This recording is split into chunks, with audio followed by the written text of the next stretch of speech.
The wind in the Wyoming Territory did not simply blow. It scoured. It came down from the granite teeth of the Laramie Mountains with a distinct, living malice, hunting for cracks in the chinking of log walls and gaps in the heavy wool coats of men. By November of the 1880s, the grass on the high plains had turned the color of cured tobacco, brittle enough to snap under a boot heel. The horizon was a flat, gray blade that separated the frozen earth from a sky that looked like bruised iron. It was a country vast enough to make a man feel like nothing more than a temporary stain on the landscape. Silas Mercer stood on the porch of his ranch house, watching the gale strip the last dead leaves from a cottonwood tree near the creek. He was a man built of the same hard materials as the land he owned. 50 years of life had weathered him down to the essential sinew and bone. He was tall, with shoulders set in a permanent brace against the weight of the world, and a face that might have been handsome once, before the sun and the silence carved deep lines around his mouth and eyes. He owned the Mercer Creek Ranch, 6,000 acres of prime grazing land that straddled the border country where the law was often just a suggestion made by the man with the most ammunition. Silas was known in Cheyenne and Laramie as a fair man in business, which was rare, and a cold man in company, which was common. He paid his riders a day early. He kept his fences tight, and he kept his heart shut like a bank vault on a Sunday. He turned and went inside, closing the heavy oak door against the scream of the wind. The silence of the house hit him harder than the noise outside. It was a big house, 2 stories of planed lumber and stone, built 10 years ago for a future that had never arrived. It was too large for one man. The air inside was still and cool, smelling of wood smoke and the faint, lingering dust that no amount of sweeping seemed to clear. Silas walked through the parlor, ignoring the furniture that sat under white dust sheets like ghosts waiting for a resurrection. He entered the kitchen, the only room he truly inhabited. His supper sat on the cast-iron stove, a pot of beans and salt pork that had boiled down to a thick sludge. He ladled it into a tin plate and sat at the long pine table. There were 12 chairs at the table. He sat in the one nearest the heat. He ate methodically, staring at the black iron of the stove door. He did not taste the food. Eating was just stoking the engine. His eyes drifted to the doorway leading to the hall, half expecting to see the swish of a blue skirt or hear the light, rapid tapping of boots that had not walked these floors in 8 years. Mary had died in the winter of 77, taken by a fever that burned through her in 3 days. She had left him with a big house, a prosperous ranch, and a hollow space in his chest that felt as wide and empty as the range outside. He finished his meal and wiped his plate with a piece of stale bread. The house settled around him, the timbers groaning as the temperature dropped. This was his life. He worked until his body ached. He ate. He stared at the fire. And he slept in a room that still held a silver hairbrush on the vanity, untouched, gathering gray dust. 3 days later, the sky collapsed. A blizzard rolled in from the north, a white wall that erased the world. It was in the teeth of this storm that a wagon limped up the long drive to the Mercer house, the mules heaving, their chests crusted with ice. Silas watched from the window. He saw the driver, a bundled shape hunched over the reins, and 2 other figures in the back, huddled under buffalo robes. He pulled on his coat and went out, forcing the door open against the drift that was already building against the threshold. "Get them inside," he shouted over the wind. The driver didn't argue. He just pointed a frozen mitten toward the barn. Silas helped down the passengers.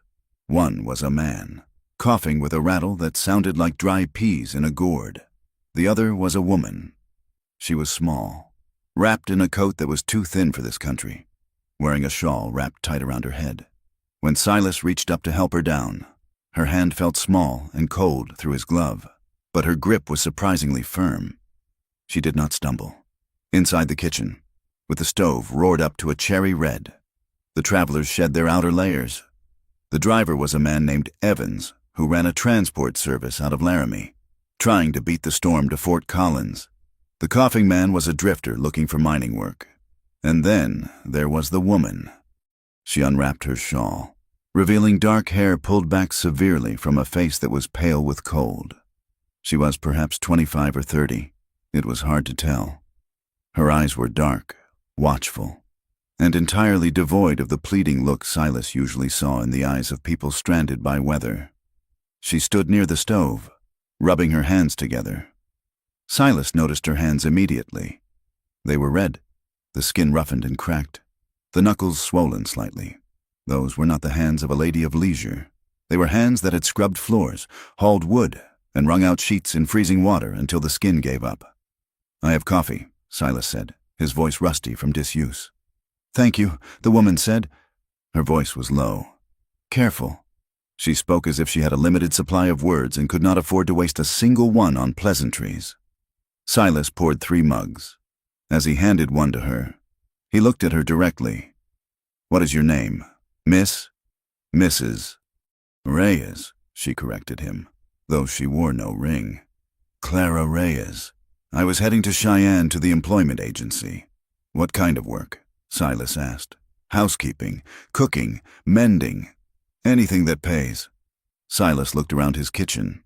His last cook, an erratic man named Pete, had quit 2 weeks ago to go prospect for gold in the Dakotas. His housekeeper, an older woman named Mrs. Gable, had been found 3 times in the pantry with a bottle of his best whiskey and had been sent packing a month before that. The house was sliding into squalor. Dust coated the mantels. The linens were graying. He was tired of eating burnt beans.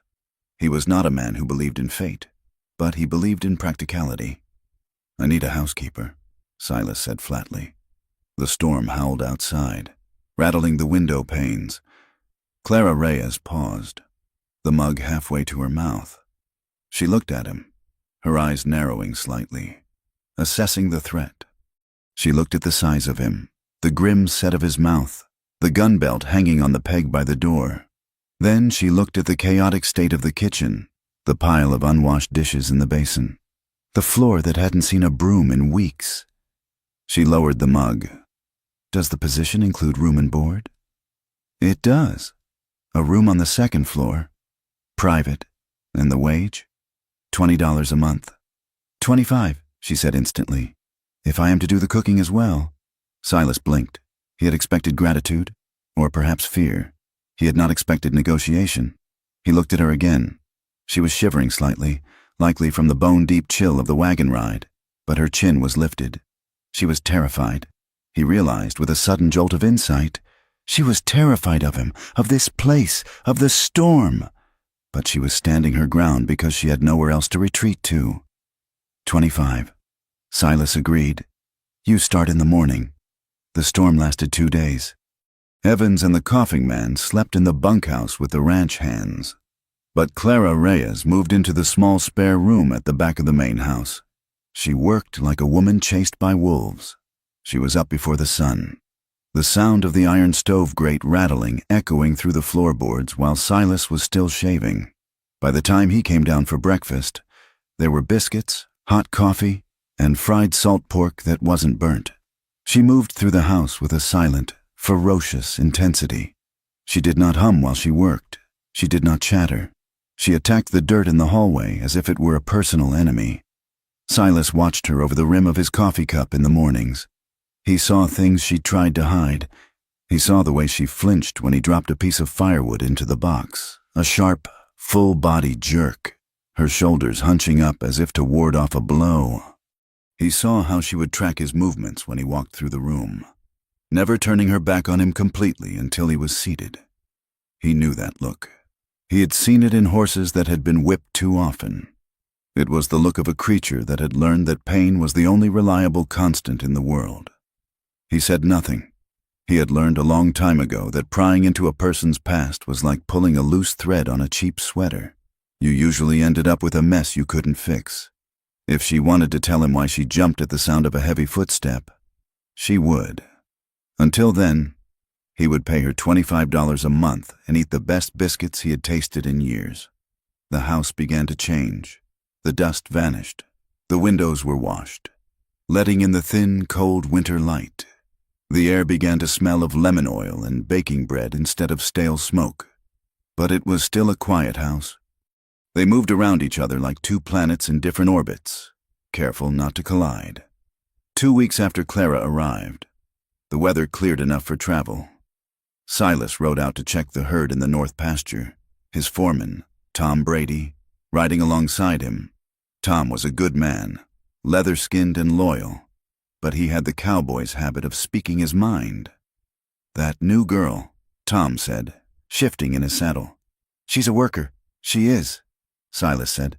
"Cooks good, too. The boys in the bunkhouse are jealous you got her up at the big house." Silas didn't answer. "Though," Tom continued, scratching his jaw, "I heard talk in town when I went for supplies. Someone saw her get off the wagon. Said she looks like a woman who left the Curtis household down in Laramie in a hurry." "I don't care about Laramie," Silas said, his voice hard. "She does the work." Tom nodded, hearing the warning in the tone. "Just saying, boss. A woman alone out here with a face like that.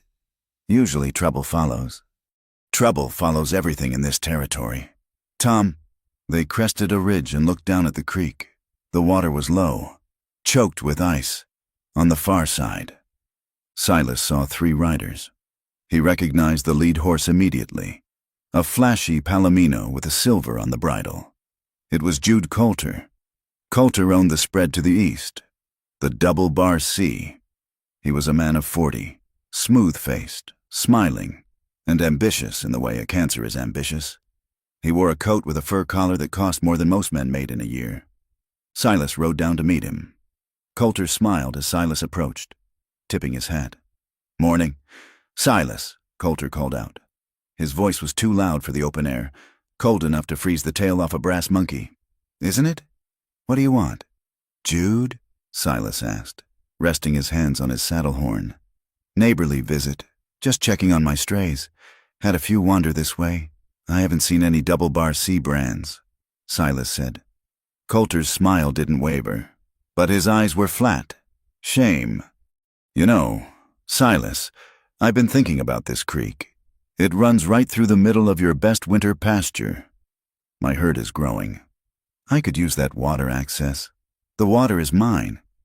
Jude, my grandfather filed the claim. Claims can change." Coulter looked past Silas, toward the ranch house in the distance. "I heard you hired help. A woman. Pretty thing, they say. Seems a waste. A man like you, living alone in that museum with a pretty maid? People talk. Silas, they say you're hoarding water and women both."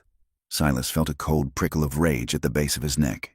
"Keep your cattle on your side of the line, Jude, and keep your mouth shut about my household." Coulter laughed, a dry sound. "You're a dinosaur. Silas, you think because you were here first, the world stops for you. It doesn't. There are ways to get what a man needs, legal ways, and other ways. Is that a threat? It's business." Coulter turned his horse. "Give my regards to the help." Silas watched him ride away. Tom Brady spat on the frozen ground. "He's got the sheriff in his pocket, you know," Tom muttered. "And that new deputy, the one with the scar? He drinks on Coulter's tab every night." "I know," Silas said. That evening, Silas went into town for the monthly meeting of the Stock Growers Association. He didn't want to go, but absence was interpreted as weakness. The meeting was held in the back room of the hotel. A cloud of cigar smoke and the smell of whiskey. The room was full of men Silas had known for 20 years. They were the respectable set, bankers, lawyers, ranch owners. They greeted Silas with slaps on the back that felt like tests of his stability. "Mercer, good to see you came down from the mountain," one man shouted. Silas took a seat near the back. He listened to the talk of beef prices and rail shipping rates. But the conversation inevitably drifted. "Say, Silas," a banker named Morgan leaned in, grinning. "We heard you finally got some company up at the ghost house." "A little Mexican girl. She's my housekeeper," Silas said, his voice level. "Housekeeper." Morgan winked at the man next to him. "Is that what we're calling it? A man your age, all alone. Gets cold at night, doesn't it?" The table erupted in laughter. It was the casual, wet laughter of men who thought they owned everything they looked at. Silas sat perfectly still. He thought of Clara on her knees scrubbing the floor, the raw red of her hands. He thought of the fear in her eyes. These men didn't see a person. They saw a joke, a commodity. "She works for a wage," Silas said, and the room quieted at the edge in his voice. "She is a decent woman. You will speak of her with respect." Morgan held up his hands in mock surrender. "Easy. Silas, we're just having fun. You need to loosen up. You're turning into a hermit up there. It's not natural." Silas left the meeting early. As he walked to the livery stable to get his horse, he passed the sheriff's office. He saw the deputy Tom had mentioned, a man with a jagged scar on his chin, leaning against the wall, talking to one of Coulter's ranch hands. They stopped talking as Silas passed, watching him with predatory stillness. When Silas returned to the ranch, it was late. The wind had picked up again, screaming around the eaves of the house. He stabled his horse and walked toward the back door. He found Clara in the kitchen. She was sitting at the table, polishing the silver. She wasn't doing it because it needed doing. She was doing it to keep her hands moving. She looked up when he entered, and he saw the immediate tightening of her jaw. "Mr.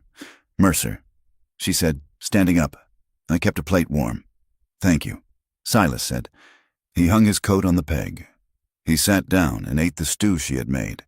It was rich with herbs, savory and hot. Clara went back to polishing. The sound of the cloth rubbing against the metal was the only noise in the room. Silas watched her.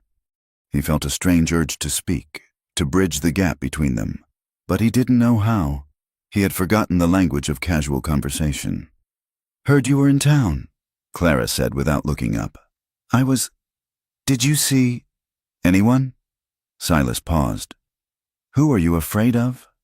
"Clara." Her hand stopped moving. She stared at her distorted reflection in the back of a spoon. "Everyone," she whispered. Silas put down his fork. "I saw the deputy. He said, the one they say takes money from Coulter." Clara looked up then, her eyes dark and terrified.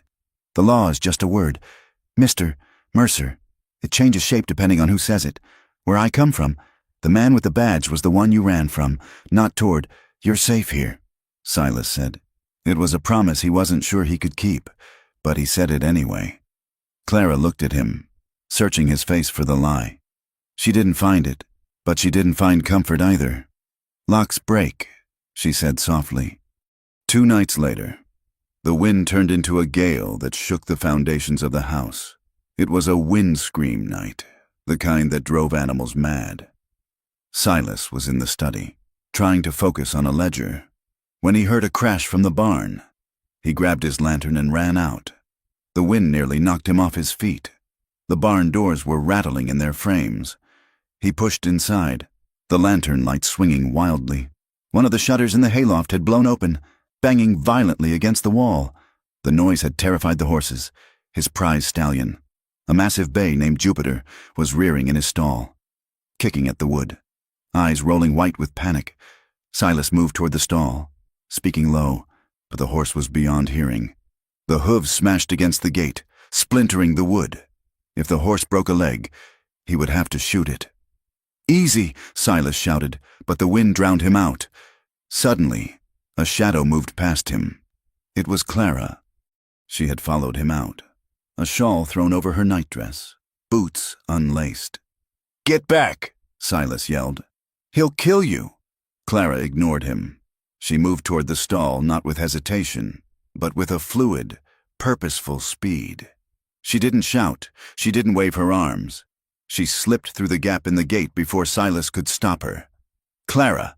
She moved right up to the stallion's head. The horse reared, hooves slashing the air inches from her face. She didn't flinch. She didn't back down. She reached up and grabbed the halter, pulling the horse's head down with surprising strength. She pressed her face against the horse's neck. She began to speak, not in English, but in Spanish, a low, rhythmic pouring of words. "Calma. Chico. Calma. El viento es solo ruido. Estoy aquí. Estoy aquí." Silas watched, paralyzed, the lantern shaking in his hand. The stallion was trembling, sweat darkening his coat, but he stopped kicking. He stood there, huffing huge breaths, his ears flickering back and forth. Clara kept her hand on his neck, stroking firm and slow, her voice a steady anchor in the storm of noise. Slowly, The horse lowered his head. He blew a breath against Clara's shoulder. She patted him, hard, the way a man would, and stepped back. She slipped out of the stall and latched the gate. She turned to Silas. Her hair was wild, blown loose by the wind, and her eyes were bright with adrenaline. Silas stared at her. He had seen experienced horsebreakers fail to calm a panicked stallion. "Where did you learn to do that?" he asked. Clara pulled her shawl tighter, shivering now that the danger was past. "My father," she said, "he trained horses for the army, before everything." Silas looked at the shutter banging above them. "I'll fix that," he said. "Go inside. You'll freeze." The next morning, the wind had died. Silas sat at the kitchen table, watching Clara knead dough for bread. Her movements were rhythmic, powerful. He thought about the night before, the way she had walked into the stall, the total absence of the fear she showed around people. She trusted the animal more than she trusted him. "Clara," Silas said. She stopped, looking at him warily. "Yes, Mr. Mercer? I'm raising your wage, $30 a month." Clara wiped her floury hands on her apron. "Why?" "Because you saved a $500 horse last night, and because you work harder than any 2 men I have on the payroll." Clara stood straight. "I don't need charity. Mr. Mercer, we agreed on 25. "It's not charity," Silas said, his voice firm. "It's value. I pay for value." Clara looked at him. She lifted her chin, her pride warring with the reality of her worn boots and the thin coat hanging by the door. She looked at the flour on her hands. She knew what $30 could buy. It could buy a train ticket far away if she needed to run. It could buy silence. She took a breath. $30, she said. "Thank you," Silas nodded. That evening, after the supper dishes were cleared, Silas didn't go into the study. He stayed in the kitchen. He poured 2 cups of coffee. He pushed one across the table to where Clara sat mending a tear in one of his work shirts. She looked at the cup, then at him. It was a breach of protocol. The help didn't drink coffee with the master of the house. "Sit," Silas said. "Please." Clara hesitated, the needle hovering over the fabric. Then, slowly, she set the shirt down. She wrapped her hands around the warm ceramic mug. Silas took a sip of his own coffee. The kitchen was warm. The wood in the stove shifted with a soft thud. Outside, the Wyoming night was vast and cold, full of wolves and men like Jude Coulter. But in here, in the circle of lamplight, the world felt smaller. They didn't speak. Silas stared at the table grain, and Clara watched the steam rise from her cup.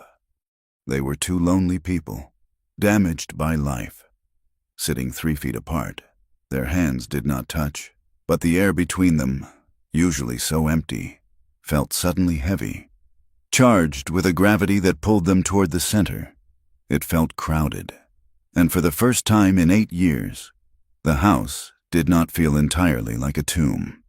The winter settled over the Mercer Creek Ranch like a heavy wool blanket, gray and suffocating.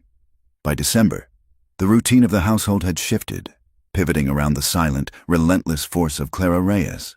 She had become the backbone of the place, though she moved through the rooms as if trying not to disturb the air. The ranch hands, men who lived in the bunkhouse and smelled of wet leather and unwashed flannel, began finding excuses to come up to the main house kitchen. They brought firewood that didn't need bringing.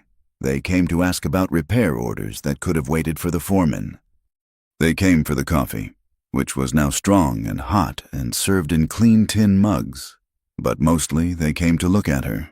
Clara moved around them like water flowing around stones. She fed them. She poured their coffee. But she did not smile. She kept her eyes on her work, her hands busy with the rolling pin or the paring knife. One morning, a young rider named Billy, barely 18 and full of the reckless confidence of youth, leaned against the doorframe while Clara peeled potatoes. "You are too fine a thing to be scrubbing floors." "Miss Clara," Billy said, grinning, "if I had a spread of my own, I would have you sitting on a velvet cushion eating sugar lumps." Clara did not look up. The peel curled away from the potato in a long, unbroken ribbon. "If you had a spread of your own, Billy, you would need someone to cook the potatoes, not eat the sugar," she said. The other men laughed. A rough, barking sound. Tom Brady, the foreman, swatted Billy with his hat. "Leave her be, kid. She has got more work in her little finger than you have in your whole carcass." They respected her, in their way. They respected that the food was hot and the kitchen was warm. But there was an edge to it, the casual cruelty of the era. When they left the kitchen, Clara could hear their low voices through the window. Jokes about Silas and his winter comfort. Crude assumptions that a woman living in a bachelor's house could only be there for one purpose. Clara heard them, and she let the words sink into the deep. Cold well where she kept all her shame. She wanted to be invisible. Invisibility was safety. In her experience, to be seen was to be targeted. But Silas Mercer made invisibility impossible. Silas had changed. The change was as subtle as the shifting of light on the snow.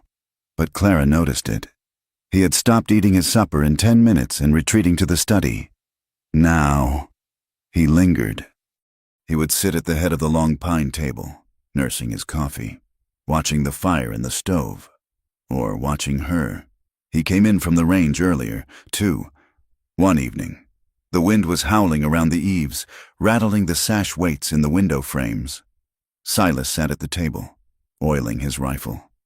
Clara was by the lamp, mending a tear in his heavy canvas coat. Silas stopped wiping the barrel and watched her hands. The needle flashed in the lamplight, weaving in and out of the tough fabric with a rhythm that was almost hypnotic. "You have a seamstress's hands," Silas said. It was the first thing he had said in an hour. Clara paused, then pulled the thread tight. "I have hands that do what needs doing." "Mr. Mercer, where did you learn to stitch like that? That is not simple mending. That is a flat-felled seam." Clara kept her eyes on the coat. "I grew up in places where clothes had to last," she said quietly. "When you are poor, a tear in a coat is a disaster. If you can fix it so it holds against the wind, you are useful.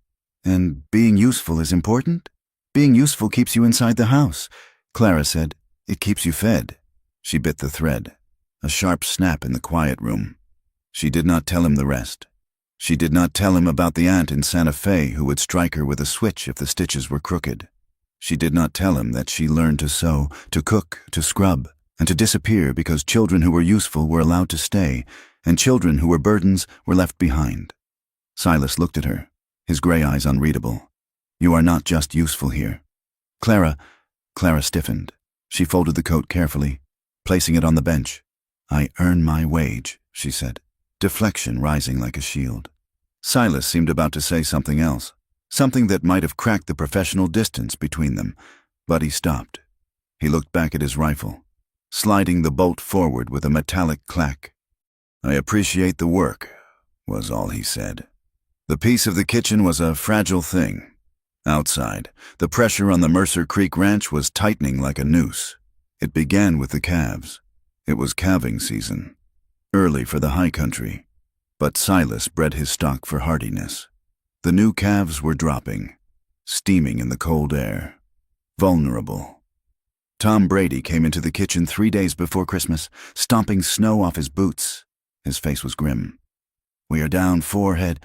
Boss," Tom said, not accepting the coffee Clara offered. "Wolves?" Silas asked, standing up from his breakfast. "Two-legged wolves?" Tom spat. "Found boot tracks near the North Ridge. They cut the wire, drove them off toward the foothills, and patched the fence back up so we would not notice for a day or two. That is not random rustling. That is someone testing us." Silas's face went hard. He walked to the wall and took down his gun belt. It was a heavy leather rig, the holster worn smooth by years of use. He buckled it on over his coat. "Coulter," Silas said. The name hung in the air like smoke. "He is trying to bleed us." Tom agreed. "Make us look weak. If we cannot hold our own stock, the bank gets nervous." "Saddle up," Silas ordered. "Take Billy and Dutch. We are going to track them." He turned to Clara. She was standing by the stove, her hands gripping her apron. The violence of the conversation had sucked the oxygen out of the room. "Lock the doors," Silas told her. "Do not open them for anyone unless you know their voice. There is a Winchester in the pantry. Loaded. Do you know how to use it?" Yes, Clara said. Her voice was steady, but her heart was hammering against her ribs like a trapped bird. We will be back by nightfall, Silas said. But they were not back by nightfall. The afternoon turned into a whiteout, snow driving sideways, erasing the world. Clara paced the house, the silence pressing in on her ears. She moved from window to window, peering out into the swirling gray. Seeing nothing, fear began to bite at her throat. It was an old fear, familiar and metallic. It was the fear of being left alone in a house that could not protect her. She thought of the men who cut fences and stole cattle. Men like that did not stop at property. If they came to the house and found a woman alone. She went to the pantry and took down the Winchester. It was heavy, smelling of gun oil. She carried it into the kitchen and set it on the table. She sat in the chair facing the door, her hands folded in her lap, waiting. The hours dragged. The wind screamed. Clara remembered nights in Laramie, hiding in a cellar while men shouted upstairs. She remembered the sound of a heavy boot kicking open a locked door. She remembered the lesson she had learned at 14. Locks were just suggestions to men who felt entitled to take what they wanted. It was nearly midnight when she heard the horses. She stood up, lifting the rifle, her knuckles white on the lever. "Clara!" It was Silas's voice, hoarse and shouting over the wind. "Open up!" She threw the bolt and pulled the door open. Silas stumbled in, covered in snow, looking like a snowman brought to life. Tom and the others were behind him, shivering and cursing the cold. They brought the cold in with them, a blast of freezing air that swirled around Clara's skirts.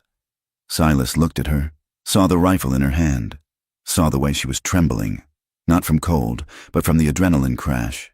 He stopped, pulling his gloves off with his teeth. "You are all right?" "Yes," Clara said, lowering the gun. Silas looked at her for a long moment. His eyes were red-rimmed and exhausted, but there was a fierce intensity in them. "We found the calves," he said. "2 were dead. We got the other 2 back." He reached out, as if to touch her shoulder, then stopped himself. His hand hovered in the air for a second, then dropped to his side. "Make coffee." "Clara," he said gently, "we are frozen through." 2 weeks later, the supplies ran low. The storm had blocked the pass for 10 days, and the pantry was showing bare shelves. Silas needed parts for the windmill, and Clara needed flour and salt. "I am going into town," Silas announced. "You should come. You have not been off the ranch in a month." Clara hesitated. She hated town. Town meant people, and people meant danger. But the isolation of the ranch was beginning to feel like a prison, and she needed thread and soap. She rode in the wagon beside him, wrapped in a buffalo robe. The sky was a hard, brilliant blue, the snow blindingly bright. They spoke little. The silence between them had become comfortable, a shared space rather than an empty one. In town, Silas went to the hardware store, and Clara walked to the general mercantile. The boardwalks were slushy with mud and manure. She kept her head down, her shawl pulled tight.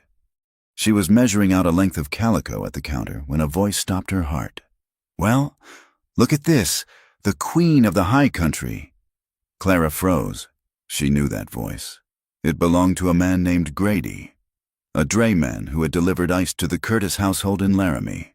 He was a small, rat-faced man who collected gossip like other men collected coins. Clara turned slowly. Grady was leaning against a barrel of pickles, grinning. His teeth were yellow. "Hello, Mr. Grady," she said, her voice tight. "Heard you landed on your feet," Grady said, loud enough for the store clerk to hear. "Working for Silas Mercer, that is a step up from where you were, ain't it? Though I hear Mercer is a hard man, must be hard work keeping him happy."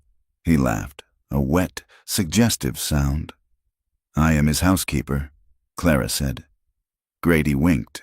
"Sure you are. Honey, just like you were the housekeeper for Mr. Curtis, until the missus came home early."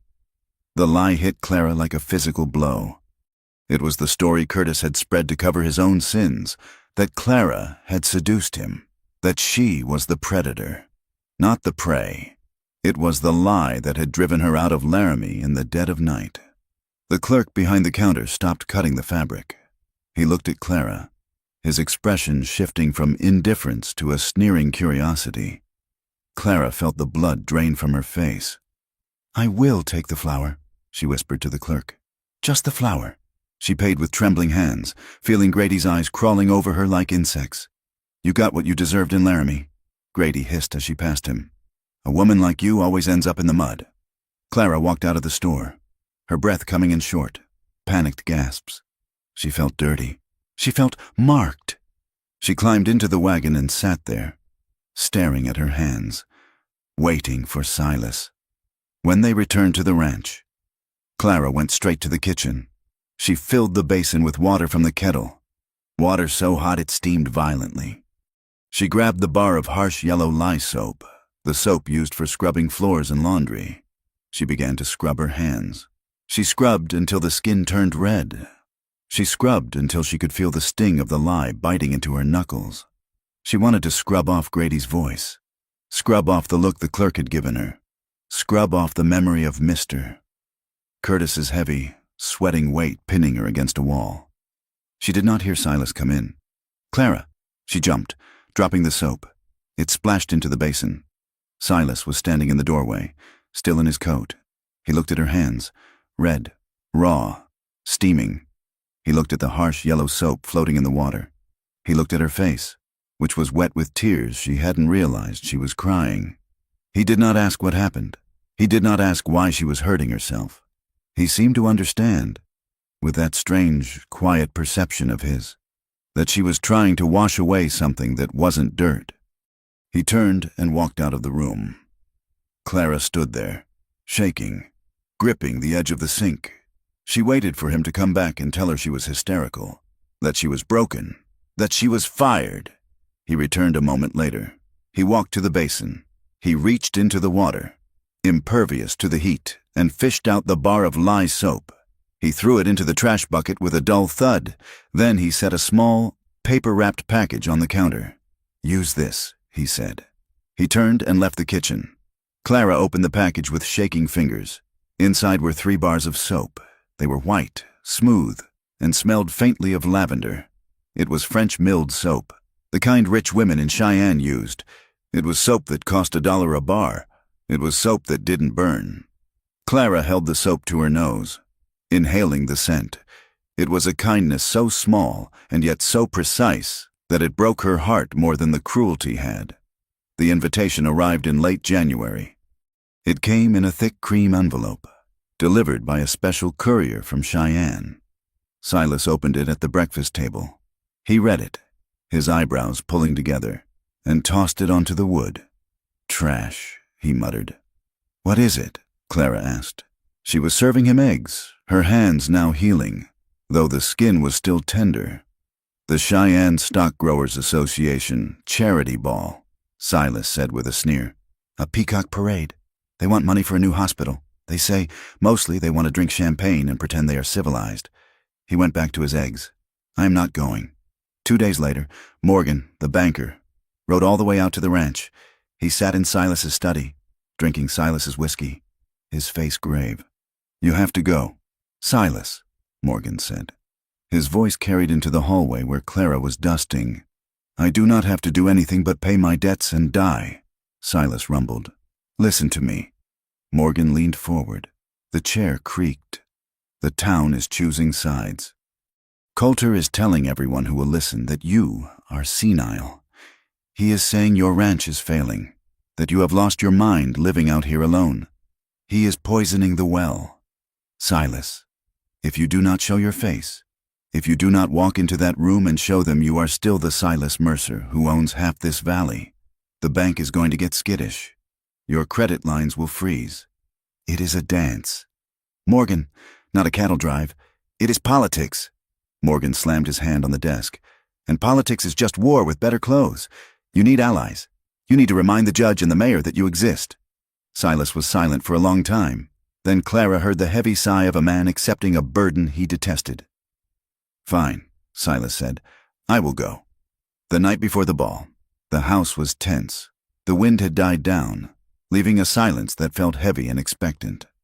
Silas sat at the kitchen table. He had been staring into his coffee cup for 20 minutes.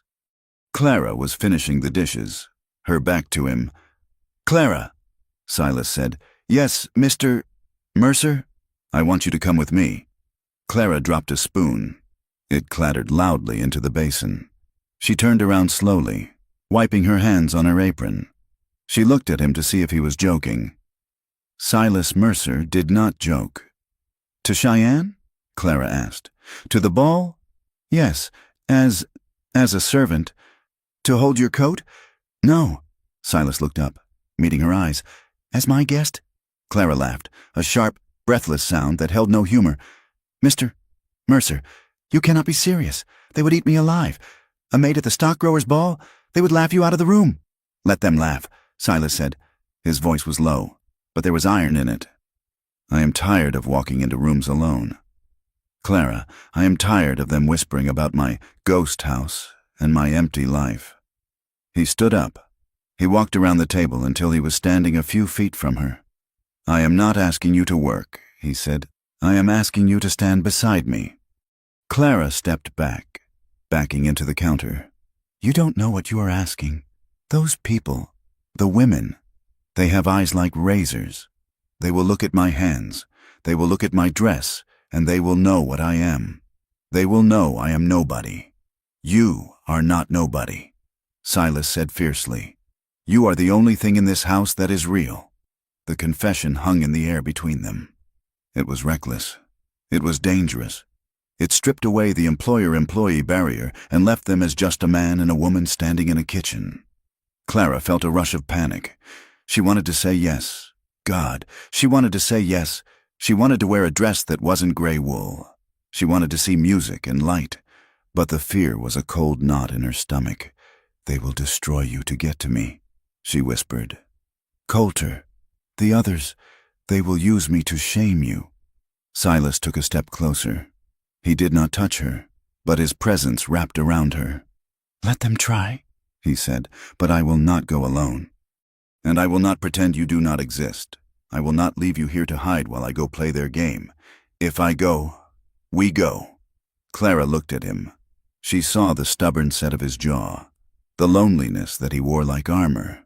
He was offering her protection, but he was also asking for it. He needed her strength as much as she needed his shield. She took a deep breath, steadying herself against the counter. "I have conditions," she said. "Name them. I will not be paraded. I am not a prize heifer you are showing off." "Agreed. I will not be touched like property. By anyone. Including you." Silas nodded slowly. "I would never—" and Clara's voice wavered, then steadied. "If you waver, if we walk into that room and they sneer, and you look at me with shame, even for a second, I will leave. I will walk out, and I will keep walking, and I will never come back to this ranch." Silas looked her dead in the eye. "If I ever look at you with shame, Clara, you should shoot me, for I would not be a man worth knowing." The preparation began. It was a terrified, silent rush. Clara did not have a ball gown. She had a dark blue Sunday dress, simple and severe. She spent the night altering it, using fabric from an old velvet curtain to add cuffs and a collar, transforming it into something that looked less like a maid's uniform and more like the attire of a widow or a serious woman of business. She stood in front of the small mirror in her room, practicing her posture. She lifted her chin. She pulled her shoulders back. She practiced the mask of cold indifference she had seen on the faces of the rich women in Laramie. "I am not afraid," she told the mirror. "I am stone. I am ice." Downstairs, Silas stood in his bedroom. He was wearing his dress suit, black broadcloth that smelled of cedar chest and disuse. It was tight in the shoulders. He stared at his reflection. He looked like an undertaker. He looked like a man marching to his own hanging. He adjusted his tie, his fingers clumsy. He was terrified. He wasn't afraid of Coulter or the bank. He was afraid of failing her. He was afraid that he had asked too much, that he was leading a lamb into a den of wolves because he was too selfish to walk into the dark alone. He picked up his hat. He looked at the empty space on the vanity where Mary's brush lay. "Watch over us," he thought. "A prayer to a ghost." He walked out into the hall to wait for Clara. when she stepped out of her room, wearing the dark blue dress, her hair pinned up with a severe, terrifying grace. Silas forgot to breathe for a moment. She did not look like a maid. She looked like a queen in exile, returning to claim a kingdom that had tried to kill her. "Ready?" Silas asked, his voice rough. Clara pulled on her gloves. They were cotton, dyed black to hide the roughness of her hands. "No," she said honestly, "but let us go before I change my mind." The journey to Cheyenne was a passage through a world that had been stripped of color. The sky was a low, iron-gray lid pressed tight against the earth, and the wind had honed itself on the peaks of the Laramie Mountains until it cut like a fresh-filed blade. Silas drove the sleigh himself. He had refused to take a driver. He sat on the bench seat, wrapped in a buffalo coat that made him look like a bear walking upright, the leather reins woven through his gloved fingers. Beside him, Clara sat rigid, buried under layers of wool blankets and furs. The runners of the sleigh scraped against the frozen ruts of the road, a rhythmic, grinding shriek that made conversation difficult, which was a mercy. Neither of them knew what to say. They passed fence lines buried in drifts and stands of aspen that looked like white bone against the dark timber. "Once," Silas pointed the whip handle toward a ridge a mile off. "Wolves," he said. Clara looked. She saw 3 gray shapes moving against the snow, fluid as oil. They were trotting parallel to the sleigh, watching.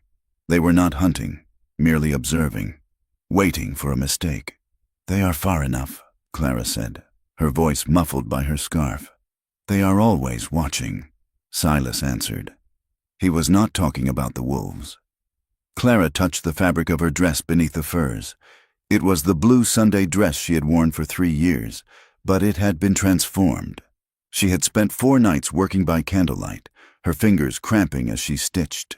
She had taken the black velvet from the old parlor curtains, fabric that had not seen the light since Silas's wife died, and fashioned a high collar and deep cuffs to hide the roughness of her wrists. She had taken the waist in, altering the silhouette from something functional to something deliberate. It was not a rich woman's dress. It did not whisper of silk, imported from Paris, or lace from Brussels. But it fit her with a terrifying precision. It was armor. She had stitched her dignity into the seams. By the time the lights of Cheyenne appeared on the horizon, a cluster of yellow stars in the blue twilight. Clara's stomach was a tight, cold knot. The town was not the rough outpost she had first seen years ago. Tonight, it was the center of the territory's power. The Cheyenne Club, where the ball was held, was a brick and stone testament to the cattle money that ruled Wyoming. Silas pulled the sleigh up to the front entrance. Gas lamps flared in the wind, casting jumping shadows on the snow. Carriages were lined up, discharging men in tails and women in silks that rustled like dry leaves. Silas handed the reins to the valet and walked around to Clara's side. He reached up. Clara looked at his hand. It was a large hand, calloused from rope and wire, currently encased in black kid leather. If she took it, there was no going back. "Ready?" Silas asked. "No," Clara said. Silas did not smile, but his eyes crinkled at the corners. "Good. Neither am I." She took his hand and stepped down. The air in the foyer of the club was hot and smelled of cigars, bay rum, and expensive perfume. It was a suffocating wall of scent after the clean, biting cold of the plains. As Silas and Clara entered, handing their coats to the attendants, the noise of the crowd washed over them. Then, silence rippled outward from the door. It was not a total silence. The music in the ballroom continued, a string quartet playing a polite waltz, but the conversation in the foyer died. Men turned, holding tumblers of whiskey. Women paused, their fans freezing in mid-flutter. They looked at Silas Mercer, the hermit of Mercer Creek, the man who had buried himself alive 8 years ago, and then they looked at the woman beside him. Silas stood tall, his jaws set in a line of granite. He offered his arm to Clara. She laid her hand on his forearm. Her grip was light, but her fingers were digging into the sleeve of his coat. "Hello, Silas," a voice cut through the quiet. It was Horace Pimsleur, a cattle baron with a ranch near the Nebraska line. He was a large man, red-faced and sweating, wearing a tuxedo that strained at the buttons. Horace. Silas nodded. Pimsleur's eyes slid to Clara.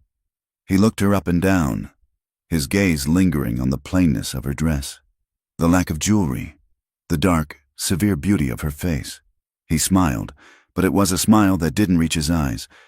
"I see you finally found someone to manage the household," Pimsleur said. Though I didn't know the help was invited to the gala, Clara felt the heat rise in her neck, a flush of shame she could not control. It was the word help. It was a knife wrapped in a napkin. "This is Miss Reyes," Silas said. His voice was not loud, but it carried, "She is my guest." "Guest," Pimsleur repeated, tasting the word like sour milk. "Well, isn't that modern of you, Silas?" He turned back to his circle, dismissing them. A ripple of tittering laughter followed. Silas moved them forward, toward the ballroom. His arm under Clara's hand was hard as iron. "Ignore them," he murmured. "They are right," Clara whispered, her eyes fixed on a point in the distance. "I do not belong here. You belong where I say you belong," Silas said. "And tonight, you are with me." They walked into the ballroom. If the foyer had been a test, this was the war. The room was immense, lit by 3 crystal chandeliers that burned with the light of 100 candles. The floor was polished oak, reflecting the swirling colors of the dancers. The walls were lined with velvet chairs where the matriarchs of Cheyenne sat like judges on a tribunal. Clara felt the weight of 300 pairs of eyes. She knew what they saw. They saw the maid. They saw the Mexican girl with the rough hands. They saw the woman who had no family name, no diamonds, no right to breathe this air. She remembered the feeling of being cornered in the pantry by her former employer, the way he had laughed when she threatened to scream. "Who will listen to you?" he had asked. "You are nothing." She felt the old terror rising, a black tide in her chest. She wanted to run. She wanted to flee to the sleigh and drive until the horses died. Then she felt Silas's hand cover hers on his arm. He gave it a single, firm squeeze. She looked up at him.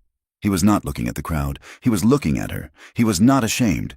He looked furious, yes, but the fury was directed outward, toward her. His expression was steady. "Stand," his eyes said. Clara took a breath. She lifted her chin. She pulled her shoulders back, mimicking the posture of the grand ladies on the perimeter. She did not look down. She looked out, sweeping her gaze across the room with a calm she did not feel. She saw the sneers. She saw the whispers behind fans, but she also saw something else. Near the punch bowl, a woman in a purple silk gown was watching her. It was Mrs. Gable, the wife of the mayor, not the housekeeper Silas had fired, but a woman known for her icy demeanor. Mrs. Gable was not sneering. She was studying Clara's dress, the way the velvet cuffs were set, the severe dignity of her hair. There was a flicker of something in her eyes, not friendship, but recognition, reluctant admiration. Silas guided Clara through the crowd. The crowd parted, not out of respect, but out of a desire to avoid the contamination of awkwardness. "Mercer," a voice boomed. It was Morgan, the banker. He was standing with Jude Coulter. Coulter was dressed in a suit that cost more than Silas's barn. He was smiling, holding a glass of champagne. "Silas," Coulter said, his voice smooth as oil. "You brought your companion. How bold." "Miss Reyes," Silas said again. "The name a weapon." Coulter bowed to Clara. It was a mockery of a bow, too deep, too theatrical. "Miss Reyes." "I must say, you clean up remarkably well. I barely recognized you without the apron." Clara looked at him. She knew this man, not personally, but she knew the type. He was a predator who hid behind a checkbook. "Mr. Coulter," Clara said. Her voice was steady, surprising even her. It is amazing what one can accomplish when one is not being hunted. Coulter's smile faltered for a fraction of a second. He hadn't expected her to speak. He hadn't expected her to have a voice at all.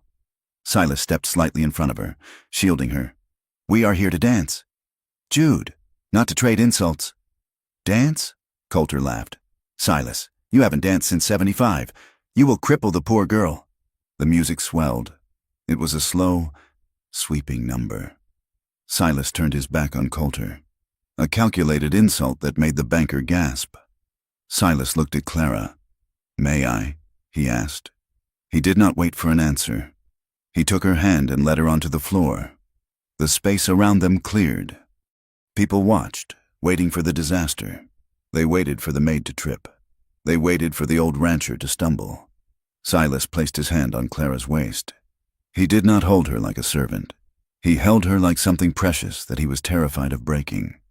"Follow me," he whispered. Clara knew how to dance. Her father had taught her, long ago, in the dust of a courtyard in Santa Fe before the money ran out. She knew the rhythm. They moved. Silas was not a graceful dancer, but he was a strong one. He moved with the economy of a man used to working with livestock. He knew where his feet were. He guided her through the turn, his hand firm on her back. For a moment, the room fell away. The sneers, the whispers, the cold wind outside. It all vanished. There was only the warmth of his hand, the smell of his wool coat, and the steady anchor of his presence. Clara looked up at him. His face was close.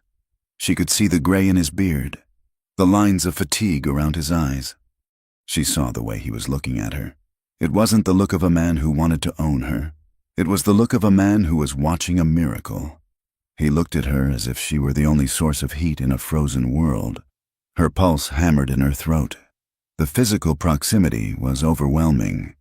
In the ranch house, they had always kept a careful distance. 3 feet of table, a doorway, a hallway. Now, there was nothing between them but layers of cloth. She could feel the heat of his body. She could feel the strength in his arm. "You are doing well," he murmured. "I am terrified," she whispered back.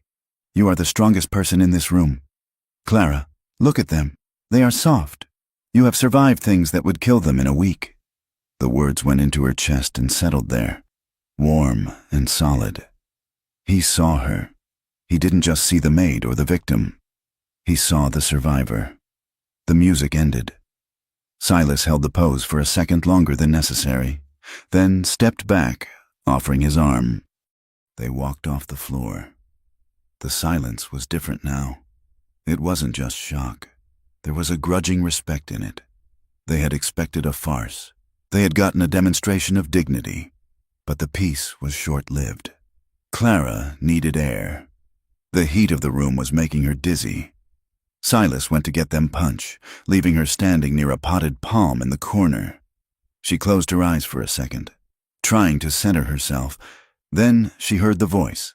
It was Jude Coulter, speaking to a group of men near the buffet. He wasn't whispering. He was speaking in that carrying tone that was meant to be overheard, shame about her history. "Really, my foreman recognizes her. Said she worked in Laramie, the Curtis house. You remember the scandal? Theft? I heard silverware missing, and something about the husband. Apparently, she has a habit of ingratiating herself with the master of the house." The men laughed. "I mean, look at Silas." Coulter continued. "The man is lonely. He brings a woman like that into his home. It is only a matter of time before she cleans him out or drags his name through the mud. It is practically a profession for women of that sort." Clara felt the blood drain from her body. The room spun. The lie was out. It was twisting through the air, poisoning the water. Theft, scandal, profession. She looked around wildly. People were looking at her again, but the looks had changed. The admiration was gone, replaced by a salacious curiosity. They were looking at her like she was a dirty joke. She saw Silas coming back through the crowd, holding 2 crystal cups. He saw her face. He stopped. He looked from her pale, stricken expression to Coulter's smiling group. He understood instantly. Clara turned to the side, her breath coming in short gasps. She started to move toward the door. She couldn't do this. She couldn't stand there and let them strip her naked with their lies. Silas dropped the cups. The crystals shattered on the hardwood floor with a sound like a gunshot. The room froze. Silas walked toward her. He didn't run, but he moved with a speed that was terrifying. He intercepted her before she could reach the exit. He didn't grab her.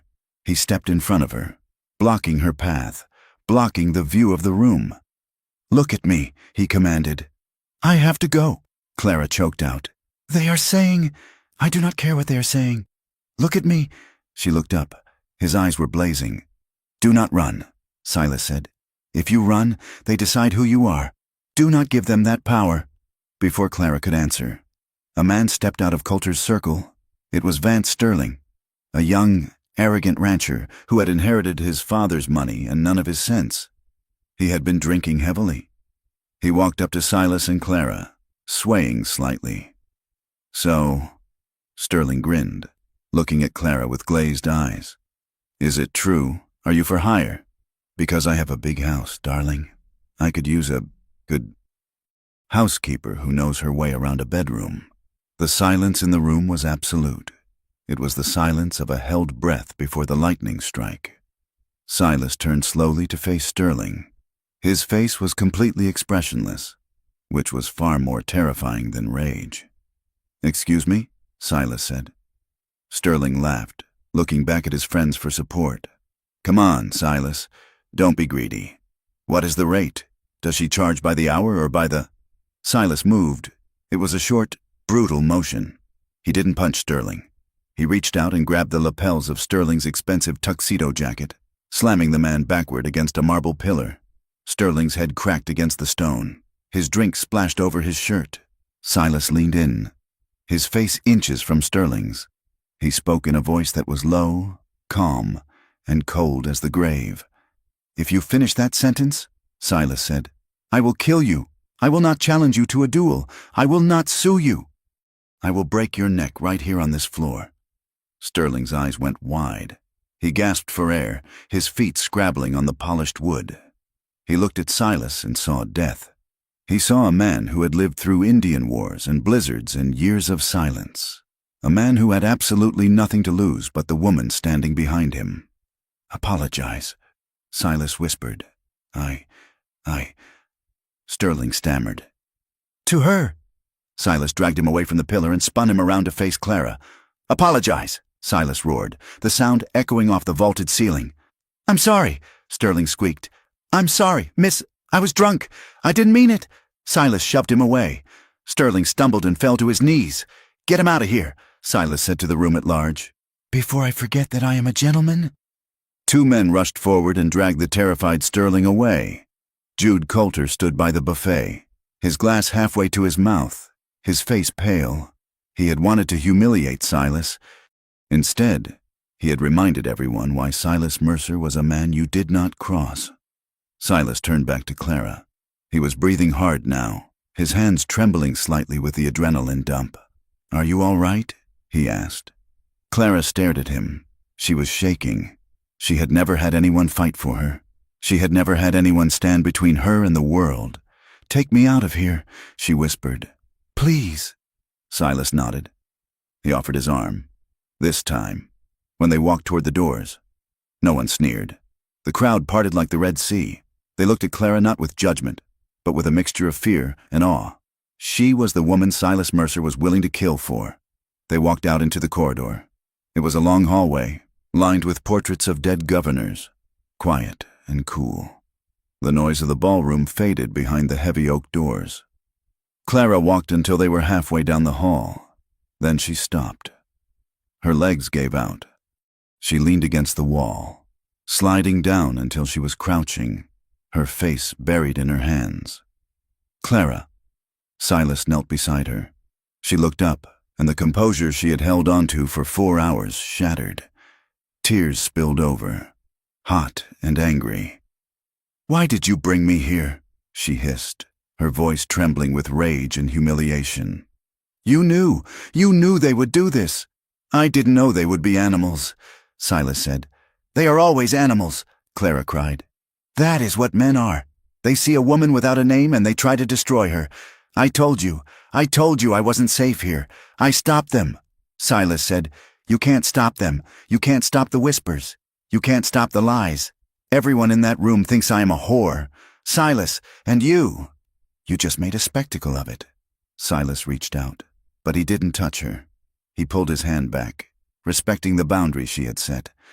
"I made a declaration," he said. "A declaration of what? That you own me? That you fight for your property?" "No," Silas's voice cracked. "That I honor you?" Clara stopped crying. She stared at him, her chest heaving. The hallway was dim, lit only by a gas sconce further down. Silas took a breath. He looked at his own hands, then at hers. She was wearing the black cotton gloves. "May I?" he asked softly. Clara looked at him, confused, exhausted, her heart raw. She gave a tiny, jerky nod. Silas reached out and took her right hand. He didn't pull her toward him. He leaned forward. He pressed his forehead against the back of her gloved hand. He stayed there, bowed before her in the quiet hallway. It was a gesture of submission, not dominance. It was an act of reverence. "I wanted you here," Silas said, his voice muffled against her hand. "Because I am proud of you.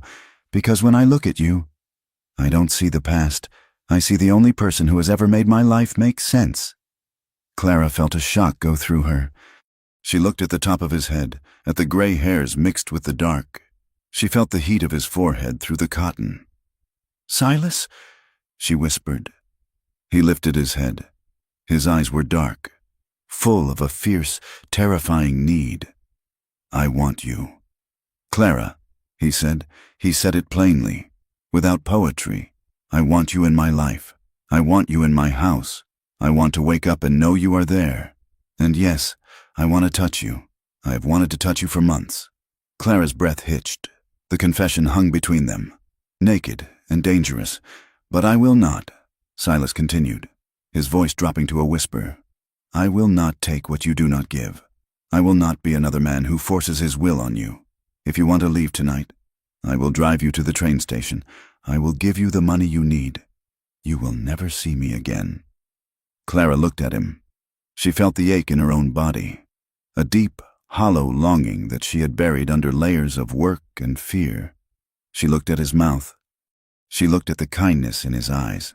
She realized, with a sudden, terrifying clarity, that she didn't want to leave. She wanted to lean forward. She wanted to bridge the gap. "Wanting is dangerous," she whispered, her voice trembling. "Why?" Silas asked. "Because it makes you reachable. If I want you, you can hurt me." Silas didn't move. He didn't promise not to hurt her. He knew that life was full of hurt. "Then we will be reachable together," he said. Clara looked at him for a long heartbeat. Then, slowly, she turned her hand over in his grip. She laced her fingers through his. "Take me home, Silas," she said.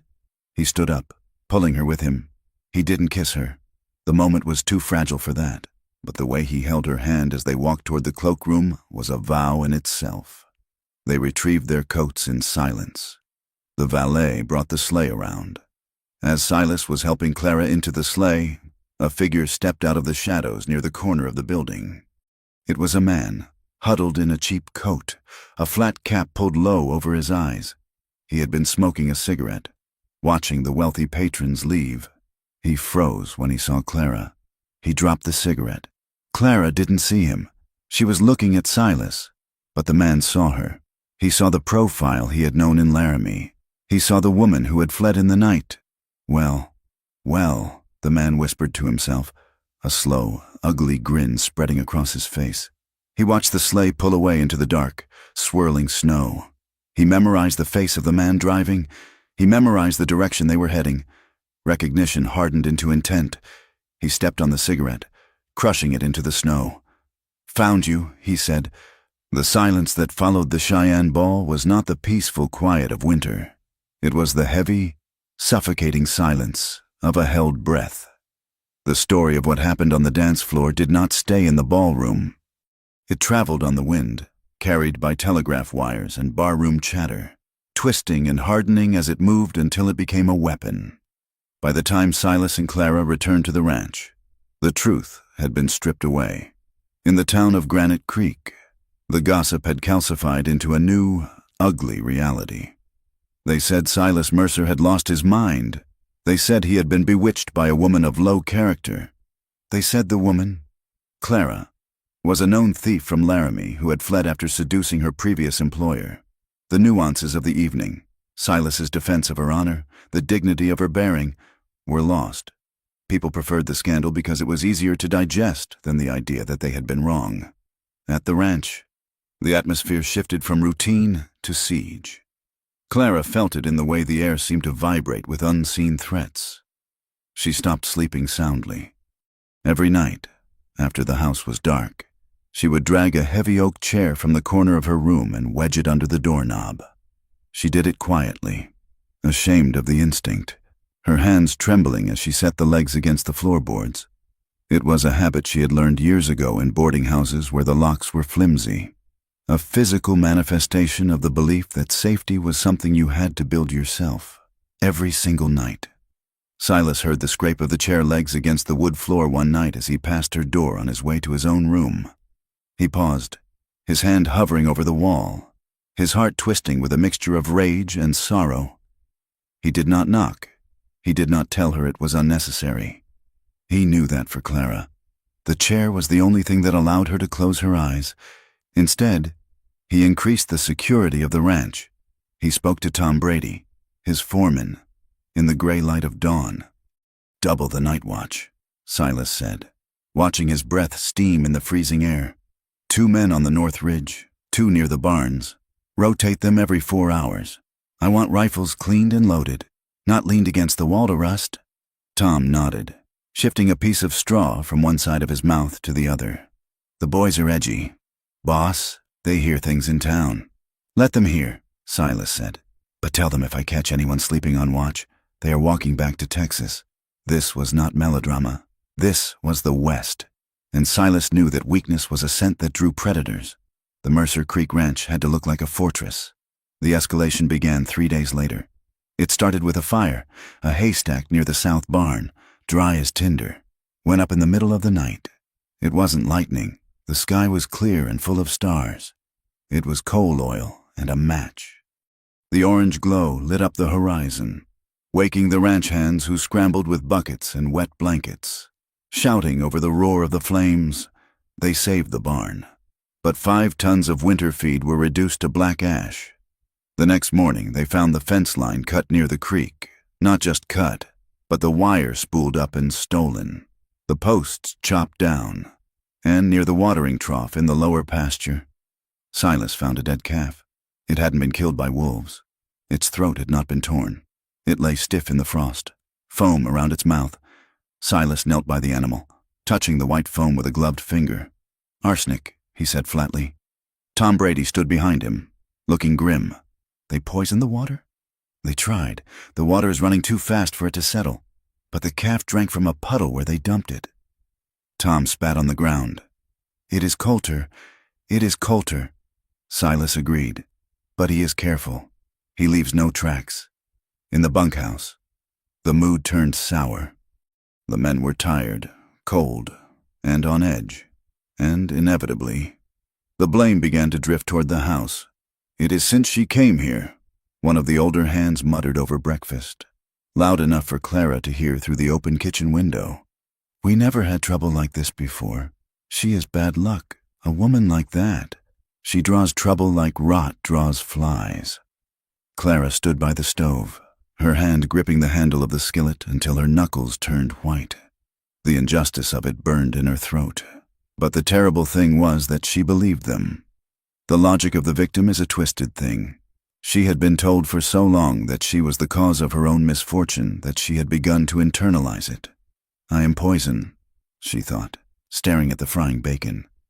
"I go to Laramie, and the house is ruined. I come here, and the barns burn." Her past, which she had kept guarded in careful fragments, began to surface in her mind with brutal clarity. She remembered the house in Laramie. She remembered Mr. Curtis, a man who attended church every Sunday and donated to the orphanage. She remembered how he had cornered her in the linen closet, his whiskey breath hot on her face, his hands heavy and wet. She remembered fighting him, the scratch she had left on his cheek, the vase she had broken over his head. And she remembered the aftermath. He hadn't fired her. He had destroyed her. He had gone to the sheriff and his friends and told them she was a thief, a hysteric, a woman of loose morals who had tried to blackmail him. because he was a wealthy merchant and she was a maid with a Spanish name. His lie became history, and her truth became a scandal. She carried that shame like a stone in her pocket. It wasn't hers, but she was the one who had to lug its weight. That afternoon, the sky turned the color of a bruise. The wind picked up, swirling the loose snow into devils that danced across the yard.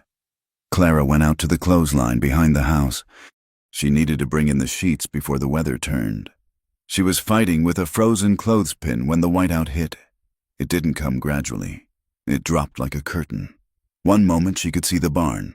The next, the world was a swirling vortex of white. The wind hit her with the force of a physical blow, knocking the breath from her lungs. She grabbed the basket, disoriented. The house was only 50 yards away, but in a Wyoming whiteout, 50 yards might as well be 50 miles. Clara turned, shielding her eyes.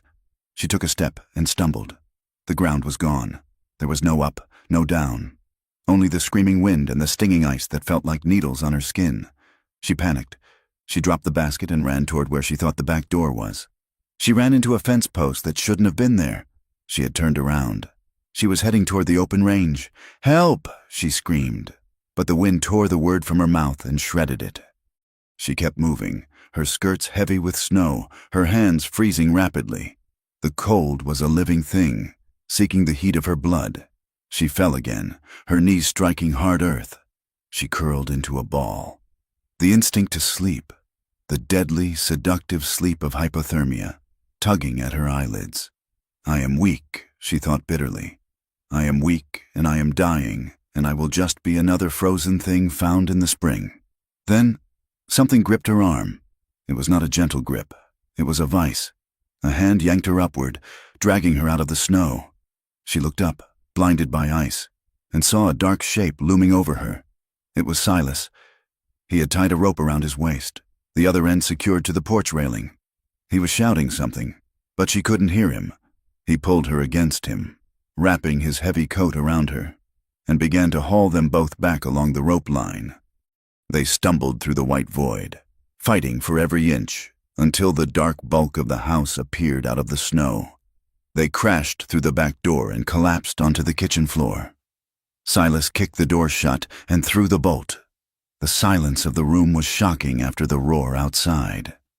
Clara lay on the floor, gasping, shivering so violently her teeth clacked together. Silas scrambled up, shedding his coat. He grabbed the blankets from the bench and threw them over her. "You foolish woman!" Silas shouted, his voice cracking. "What were you doing out there? The sheets!" Clara stammered, her lips blue. "Damn the sheets!" Silas roared. He was furious, his face pale with terror. "Do you think I care about laundry? You could have died. Clara, you were walking toward the canyon." He knelt beside her, his anger evaporating as he saw the state of her.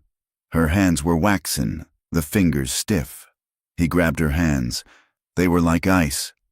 He unbuttoned his flannel shirt and pressed her frozen hands against the bare skin of his chest, under his arms, where the heat was greatest. Clara gasped at the contact. "I'm sorry," she whispered, tears leaking from her eyes. "I'm so sorry. I'm weak. I'm just weak." Silas looked down at her. His hair was wet with melting snow, his beard dripping. He looked wild and terrified and fiercely alive. "You are not weak," he said, his voice rough.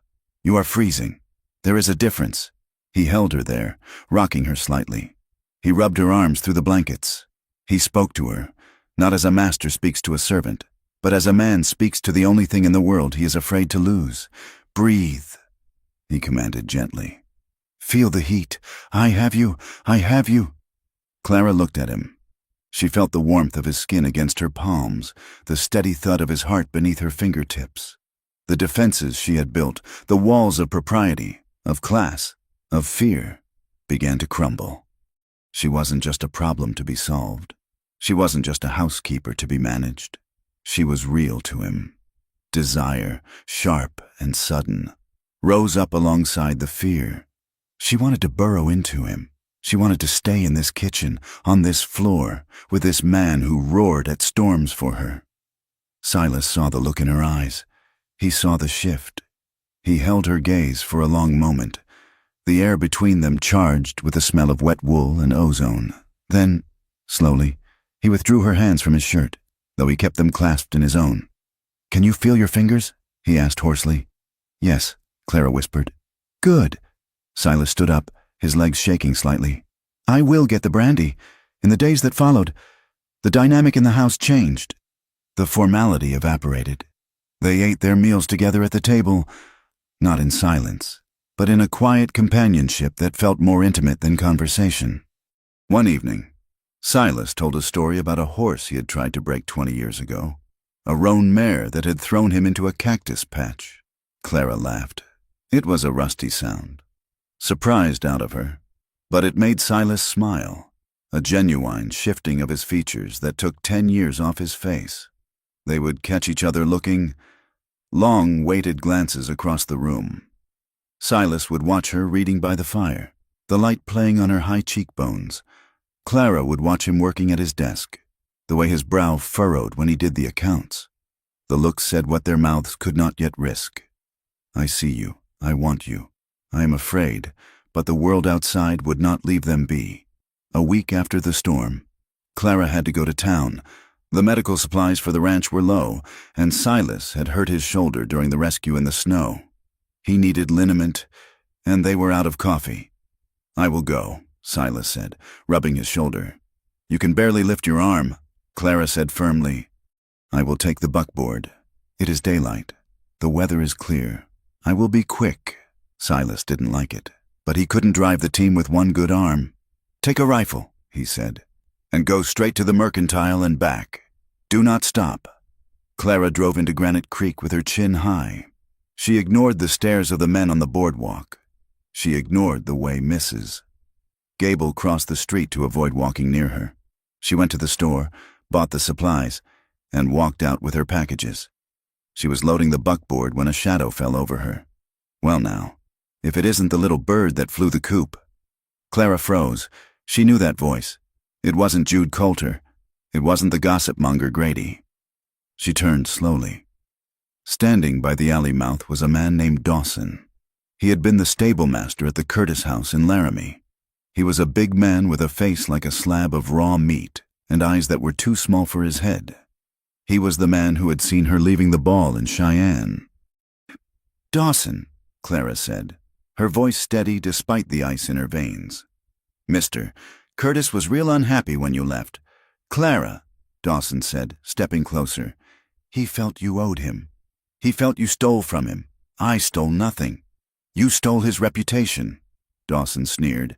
"And now I hear you are up here, ruining another good man, playing the lady." He moved fast. He grabbed her arm, pinning her against the side of the wagon. The street was empty. It was the lunch hour, and the wind was keeping people indoors. "Let me go," Clara hissed, struggling. Dawson laughed. He smelled of stale beer and violence. "I think you need to be taught a lesson. Clara, I think you need to be reminded of what you are, just a little Mexican stray." He raised his hand and backhanded her.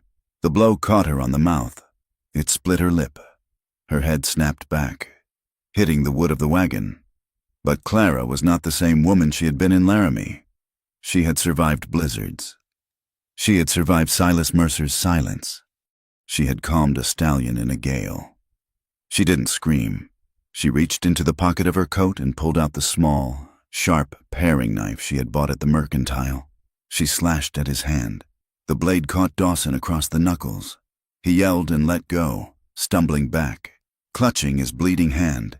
"You bitch!" he screamed. Clara scrambled up into the buckboard seat. She grabbed the whip. She didn't use it on the horses. She lashed it out at Dawson, the leather tip cracking inches from his face. "Get back!" she shouted. Dawson hesitated, looking at the blood on his hand, then at the fury in her eyes. He spat on the ground. "This isn't over," he snarled. "You tell Mercer this isn't over." Clara cracked the whip over the horses' heads, and the wagon surged forward. She didn't look back. When she pulled into the ranch yard, Silas was waiting on the porch. He saw the way she was driving, too fast, the horses lathered. He ran down the steps as she pulled up. Clara jumped down. She was shaking, but her eyes were dry. Silas saw the blood on her chin. He saw the swelling of her lip. The world seemed to stop for Silas Mercer. The sound of the wind faded. The color drained from his vision until all he could see was the red mark on her face. "Who?" he asked. His voice was terrifyingly quiet.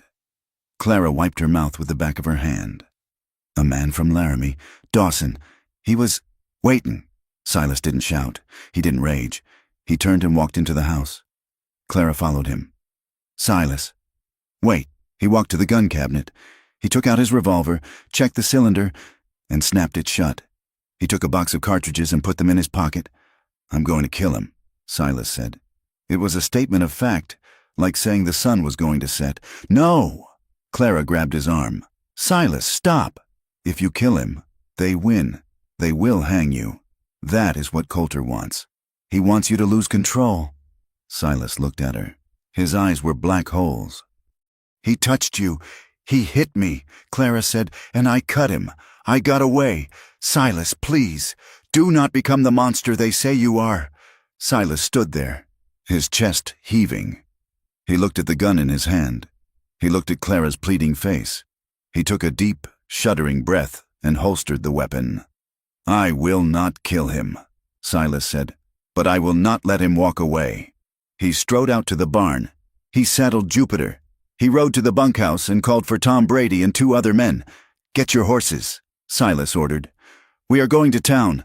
They rode into Granite Creek like a storm front. Silas walked into the saloon where Dawson was nursing his cut hand and a whiskey. The room went silent. Silas walked up to Dawson. Dawson stood up, reaching for his belt, but Tom Brady already had a shotgun leveled at him. Silas didn't draw his gun. He grabbed Dawson by the collar and dragged him out of the saloon, throwing him into the dirt of the main street. A crowd began to gather. "This man assaulted a woman!" Silas shouted, his voice ringing off the storefronts. "He attacked Clara Reyes while she was loading supplies. Look at his hand. That is the mark of a coward who got what he deserved." Deputy Hatcher pushed through the crowd. He looked at Dawson, then at Silas.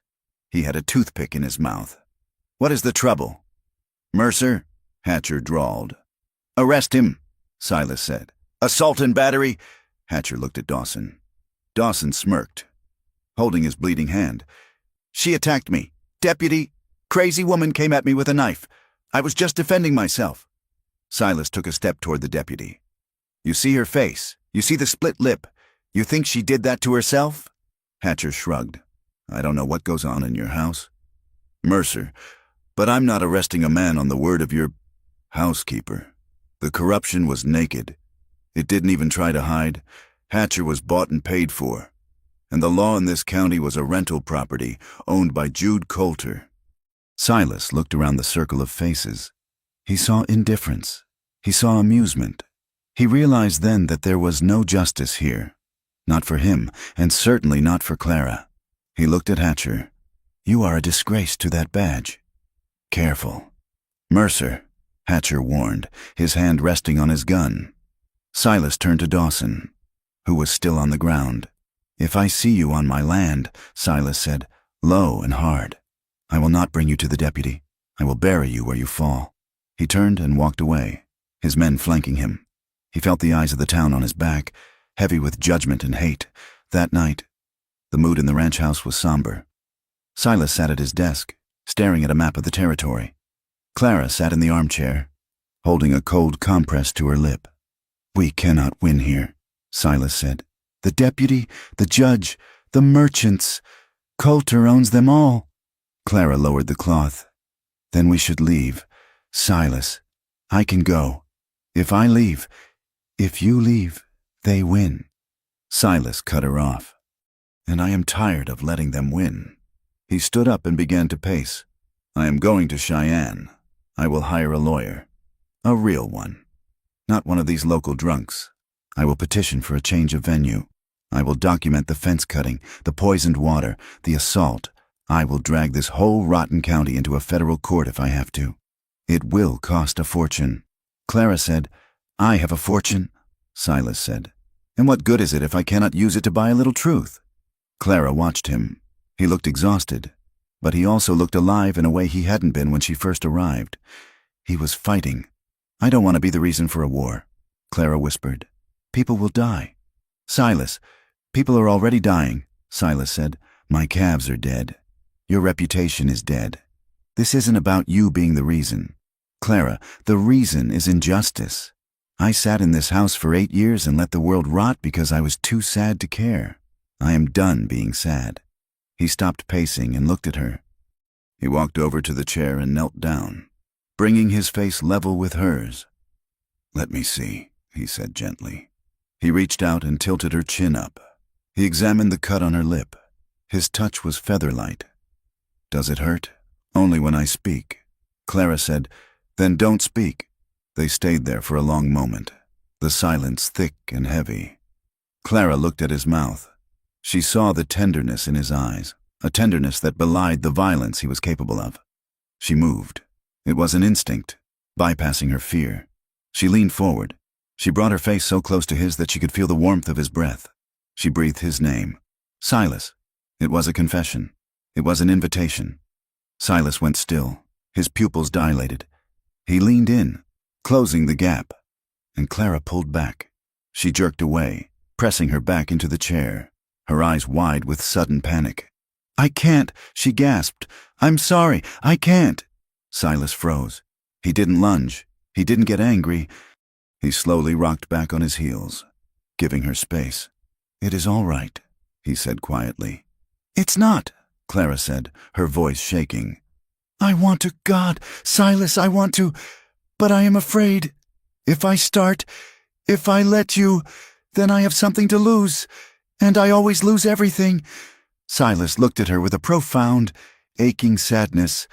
"You are not going to lose me," he said. "You don't know that. I know that I'm a stubborn man," Silas said. "And I know that this feeling, this desire, it is becoming a physical pain. Clara, I won't lie to you. It hurts to be this close and not touch you." Clara looked down at her hands. "But," Silas continued, "I can bear the pain. I cannot bear you being afraid of me. So we will wait. I want your honesty. Clara, not your perfection, and not your submission. I want you to come to me when you are ready to stay." Clara looked up, tears shining in her eyes. "Thank you," she whispered.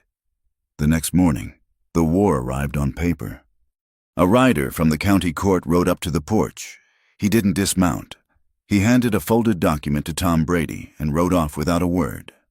Tom brought the paper into the kitchen where Silas and Clara were drinking coffee.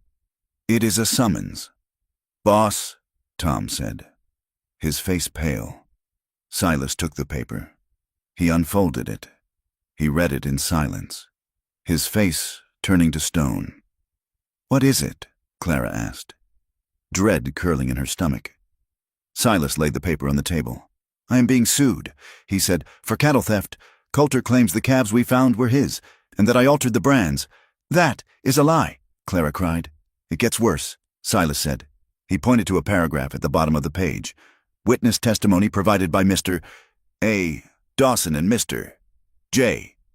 Coulter asserts that the defendant, Silas Mercer, is acting under the undue influence of a woman of ill repute. 1. Clara Reyes, a known liar and confidence trickster, whose presence on the property constitutes a moral hazard." Clara stared at her name.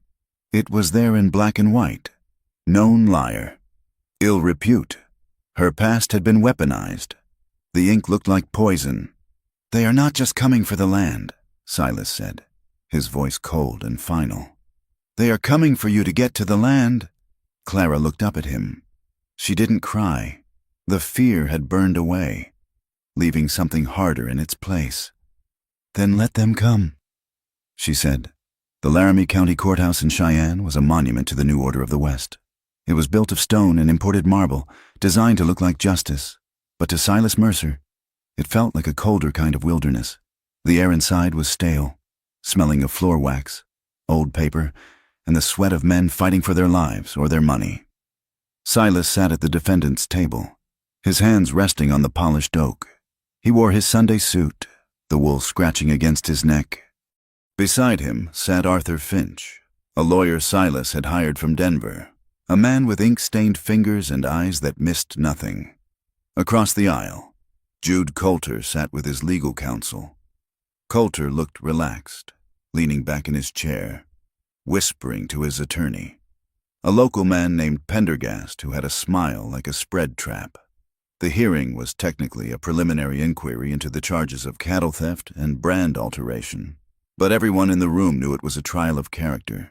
The gallery was full. Men from the Stock Growers Association, curious townspeople, and the vultures of the press had all crowded in to see the fall of the hermit rancher and his fallen woman. Judge Holloway banged his gavel. He was a man with a face like a dried apple, weary of lies but bound by procedure. "Mr. Mercer," the judge rumbled, "your counsel may proceed." Finch stood up. He did not bluster.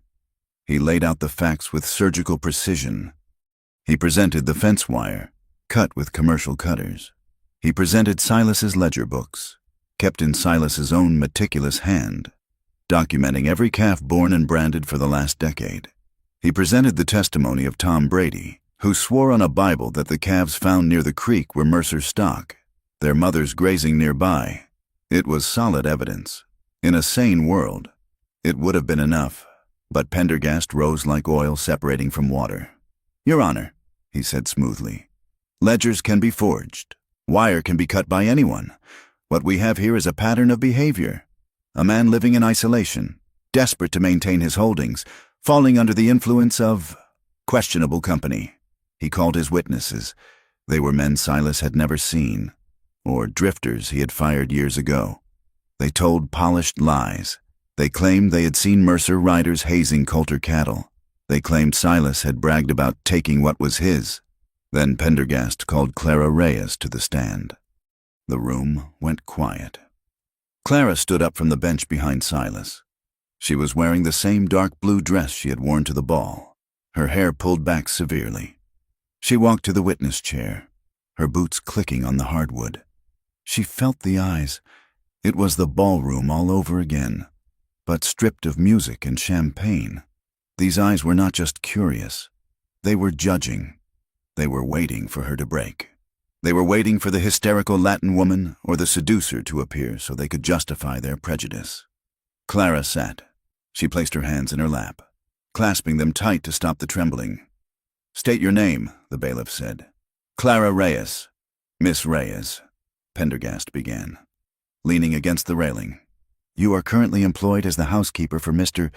Mercer?" "I am." "And before that, you were employed in Laramie?" "Yeah, and why did you leave that employment, Miss Reyes?" Clara felt a cold sweat prickle under her collar. The trap was open.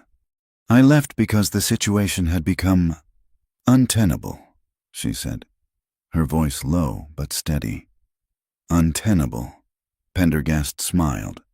"Is it not true that you were accused of theft? That you were dismissed for improper conduct with the master of the house?" "Objection," Finch shouted. "Irrelevant. It goes to credibility." "Your Honor," Pendergast shot back, "the defense rests on the idea that Mr. Mercer is a man of integrity, but he harbors a woman known for manipulation, a woman who destroys households." The judge waved his hand. "I will allow it, but tread carefully. Mr. Pendergast." Pendergast turned back to Clara. "Did you, or did you not, leave Laramie in the middle of the night to avoid the sheriff?" Clara looked at the jury box. 12 men.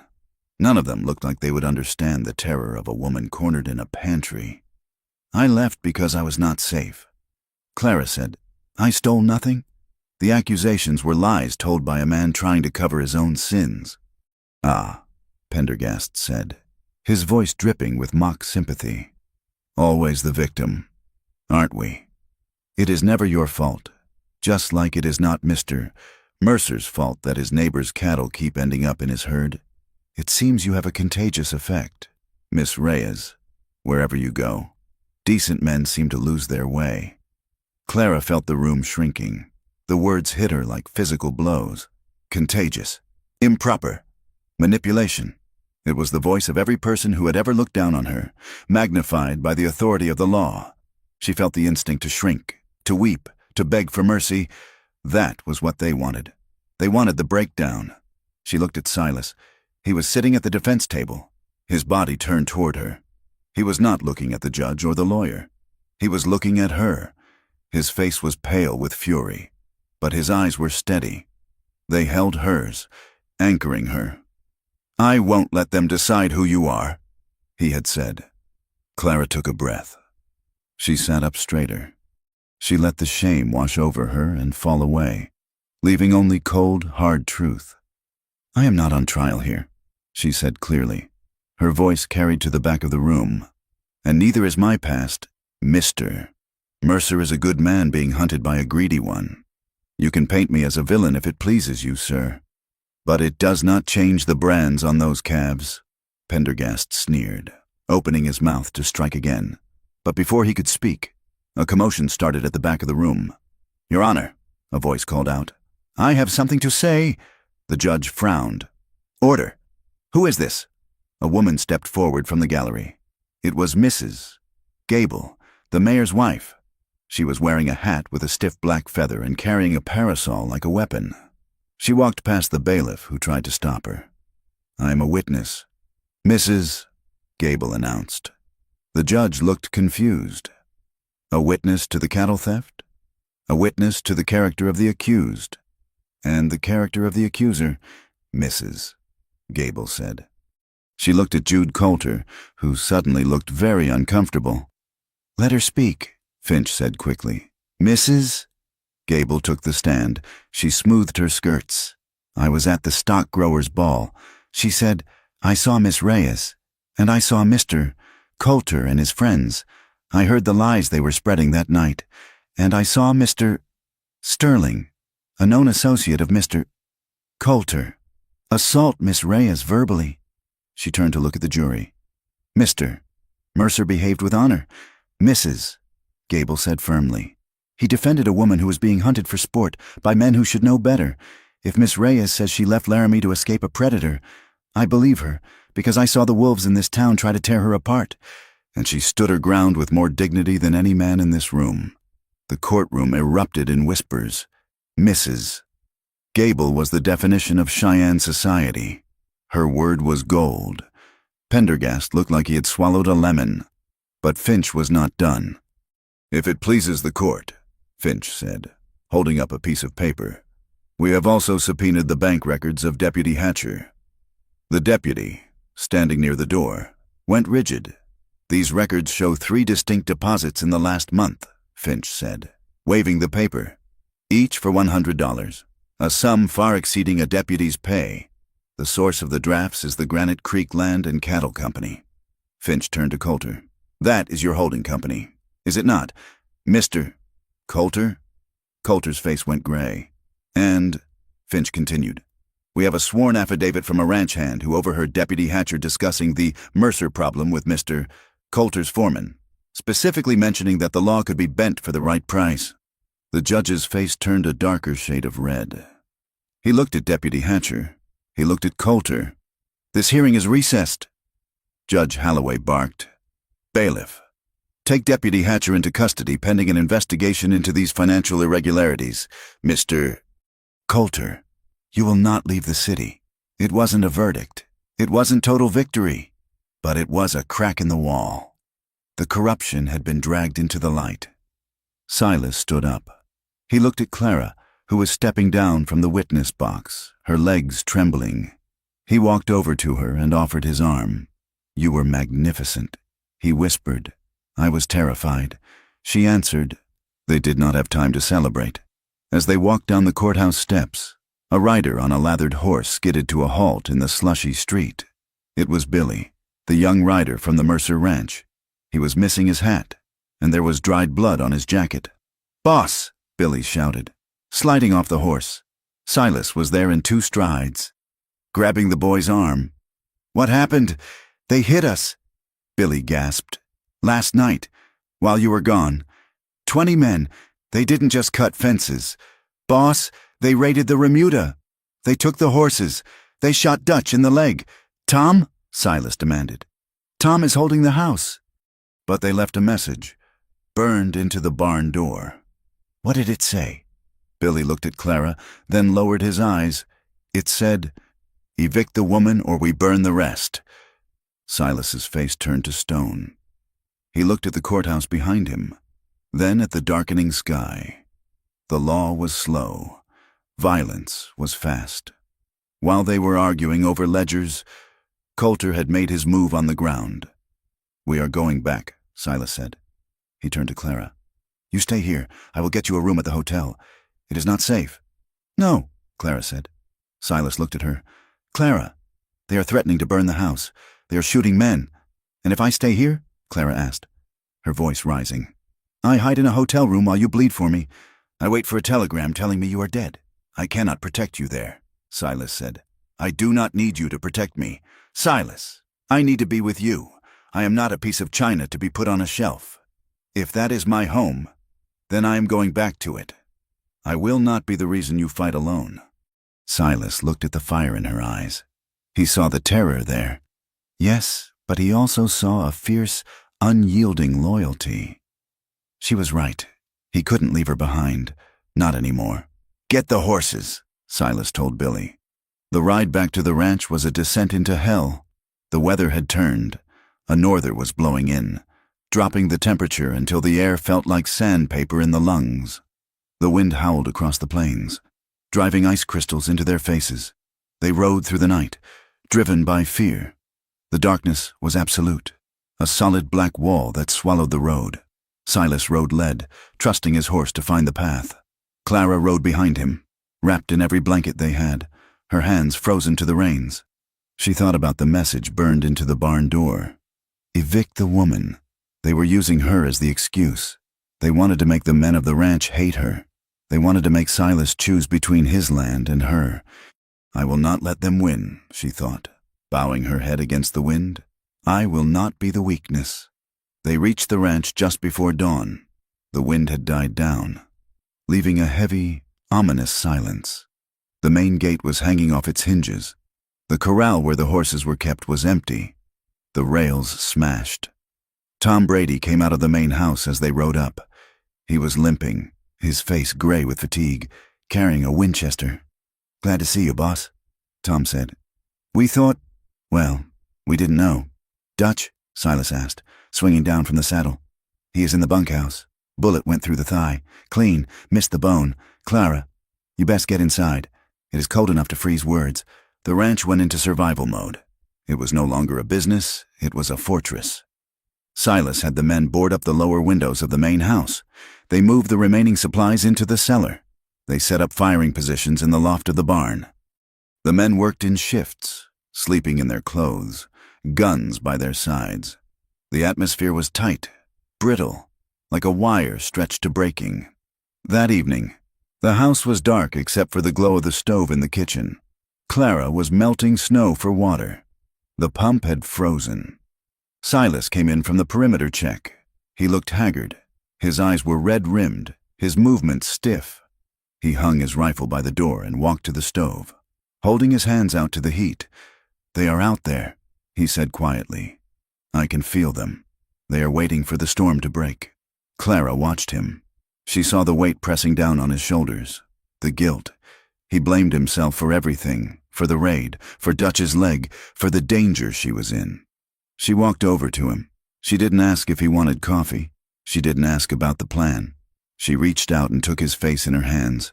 His skin was cold, rough with windburn and stubble. He flinched slightly, then leaned into her touch, closing his eyes. "Silas," she whispered. He opened his eyes. They were dark, full of a desperate, aching hunger. "I should have made you stay in Cheyenne," he rasped. "If you had left me, I would have walked," Clara said. She rose up on her toes. She didn't pull away this time. She pressed her mouth to his. It wasn't a gentle kiss. It was desperate. It tasted of cold air and fatigue and fear. Silas made a sound low in his throat, a groan of surrender. His arms went around her, crushing her against him. He lifted her, pressing her back against the warm edge of the counter. His hands were everywhere, in her hair, on her waist, gripping her as if to make sure she was solid. Clara's hands tangled in his coat, pulling him closer. The desire that had been simmering for months boiled over, hot and sharp. For a minute, there was no siege. There were no cattle thieves. There was only the heat of his mouth, the roughness of his beard, the heavy, driving rhythm of their hearts. Silas pulled back, gasping for air, his forehead resting against hers. His hands were shaking. "Clara," he whispered, I can't stop if we keep going." Clara looked at him, her lips swollen, her eyes wide. She wanted him to keep going. Every instinct in her body screamed for it. But the house was full of armed men. The windows were boarded up. Death was waiting outside. "Not yet," she whispered, smoothing his hair back. "Not like this. Not in a siege." Silas nodded, his breathing ragged. He stepped back, putting a foot of space between them. It felt like a mile. He looked at her, searching her face. "Why did you come back?" he asked. "Really?" Clara leaned against the counter, wrapping her arms around herself. "Because I am tired. Silas, I am tired of running. I am tired of living my life as if I have to earn the right to be in a room. I have to be useful. I have to be quiet. I have to be invisible. If I do those things, maybe they will let me stay." She looked at him, tears shimmering in her eyes. "I don't want to earn it anymore. I just want to be—" Silas reached out and took her hand. He squeezed it hard. "You don't have to earn anything with me," he said. "You are not a guest here. Clara, you are not help. You are my home." The words hung in the air. "You are my home." It was a bigger confession than love. Love was a feeling. Home was a place where you didn't have to hide. "I am terrified," Silas admitted. "I have not been afraid of a fight in 20 years, but I am terrified of losing you.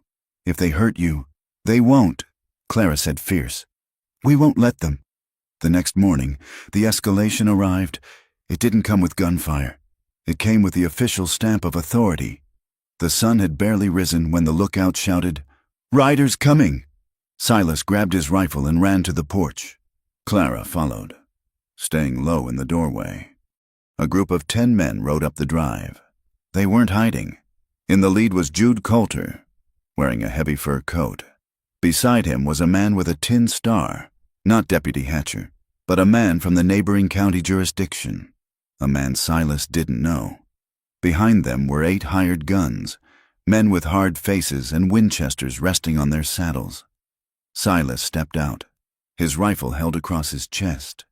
Tom, Brady, and Billy appeared at the corners of the house, weapons leveled. "That is far enough," Silas shouted. Coulter smiled. It was a cold, victorious smile. "Morning. Silas, I see you are prepared for a war. Shame we aren't here for one." "State your business," Silas said. "This is Marshal Davies," Coulter said, gesturing to the lawman. "He is here to execute a court order." The marshal stepped his horse forward. He looked nervous, eyeing the barrels of the guns pointed at him. "Mr. Mercer," the marshal said, pulling a folded paper from his coat. "I have a writ of seizure here from the district court, based on the sworn testimony of theft and brand alteration. The court has ordered the immediate impoundment of your herd pending the full trial. Mr. Coulter has been deputized to assist in the collection." "Impoundment?" Silas spat. "You mean theft. You are going to drive my herd onto his land, and I will never see it again." "It is a legal order." "Mercer," the marshal said, "if you resist, you are in contempt. And if you raise a weapon against a deputized officer—" He nodded toward Coulter's men. "They have the right to use lethal force." Silas looked at the men. They were itching for a fight. They wanted him to shoot. If he fired the first shot, they would kill him and burn the house. And it would all be legal. "Let me see the order," Silas said. The marshal hesitated, then rode forward and handed the paper to Silas. He backed his horse away quickly. Silas unfolded the document. It looked official. It had the seal of the court. It had the signature of Judge Holloway. It authorized the seizure of all livestock bearing the Mercer brand, to be held in trust by the plaintiff. It was a death sentence for the ranch. If they took the herd, Silas was bankrupt. He stood there, his hands shaking with rage. He looked at Coulter, who was watching him with gloating eyes. "You bought the judge," Silas said. "I merely expedited the process." Coulter replied, "Hand over the keys to the gates, Silas, or we take them." Silas felt the weight of the rifle. He calculated the odds. 10 men. He had 4. He could take Coulter, but the marshal, shooting a marshal was a hanging offense. Clara stepped out onto the porch. "Silas, let me see," she said. "Get back inside," Silas hissed. Clara ignored him. She took the paper from his hand. She didn't look at the legal jargon. She looked at the details. She had spent years doing household accounts, deciphering the messy handwriting of butchers and grocers, looking for the penny that didn't add up. She knew that the truth was always in the small things. She scanned the document. She looked at the date. She looked at the signature. Then she looked at the bottom, where the clerk's seal was stamped. Her eyes narrowed. She looked up at Coulter. He was watching her with amusement. "Reading is a useful skill, Miss Reyes," Coulter mocked. "But I'm afraid it won't help you now." Clara looked at the paper again. Her heart hammered against her ribs. It was small. It was tiny. But it was wrong. "Silas," she whispered. "What? Look at the clerk's stamp," she said, pointing to the bottom corner. "It says, Laramie County District Court. Clerk J. T. Miller. So, J. T. Miller died 3 months ago. Clara said, I saw the obituary in the paper when we were in town. The new clerk is a woman, Mrs. Higgins." Silas looked at the stamp. He looked at Clara. "Are you sure?" "I am sure," Clara said. "I remember because the obituary said he was survived by 12 grandchildren." Silas looked back at the paper. If the stamp was from a dead man. The document hadn't been processed by the court clerk. It had been forged. It was a high-quality forgery, likely done on stolen stationery, but they had used an old stamp. Silas looked up. The rage in his chest cooled into something sharper, more dangerous. He folded the paper slowly. "Is there a problem?" "Mercer?" the marshal asked. Silas handed the paper back to Clara. "There is a problem." "Marshal," Silas said, "but it isn't mine." He racked the lever of his rifle. The sound loud and metallic in the frozen air. "Tom," Silas shouted. "Yeah, boss, if any man on a horse moves a muscle, shoot him." The ranch yard froze. The wind began to pick up again, blowing snow off the roof in thin, white sheets. The guns were up. The standoff had begun. And in Clara's hand, the piece of paper fluttered like a white flag that was about to turn red. The wind shrieked across the open yard, tearing at the brims of hats and stinging exposed skin with ice. The standoff at the Mercer Creek Ranch had frozen into a tableau of potential violence. 10 men on horses faced 4 men on the porch. And in the middle of it all stood Clara Reyes, holding a piece of paper that weighed no more than a dry leaf, but carried the force of a landslide. Silas kept his rifle leveled at the marshal's chest. He did not look at the paper. He looked at the man holding the authority of the state. "Explain yourself, Marshal," Silas said. His voice was not loud, but it cut through the wind. The marshal's horse danced nervously. Sensing the tension, "I do not have to explain anything to you, Mercer. That is a court order. It is a forgery," Clara said. Her voice was clear, pitching high enough to carry over the stamping of hooves. She stepped forward to the edge of the porch railing. She did not look at Silas for permission. She looked directly at the hired guns sitting in their saddles behind Coulter. "The clerk's stamp on this document is signed by J. T. Miller," Clara announced, holding the paper up. "Mr. Miller died of a stroke 3 months ago. I read his obituary in the Cheyenne Leader. The current clerk is Mrs. Higgins, unless the dead are signing writs of seizure in Laramie County. This paper is a fraud." A murmur went through the line of riders. These were hard men, willing to fight for money, but they were not willing to hang for counterfeiting court documents. Hanging for cattle rustling was a risk of the trade. Hanging for fraud was a fool's death. Jude Coulter's face twisted. He spurred his horse forward. "She is lying," Coulter shouted. "She is a known liar. Are you going to listen to a Mexican maid over a marshal?" "I am listening to the facts," Silas said. He did not lower the rifle. "And the fact is, Coulter, you are sweating." Silas turned his head slightly toward Billy, the young rider crouched behind a rain barrel with a shotgun. "Billy," Silas said, keeping his eyes on the marshal. "Take the back trail. Ride for the railhead. Wire the sheriff in Cheyenne.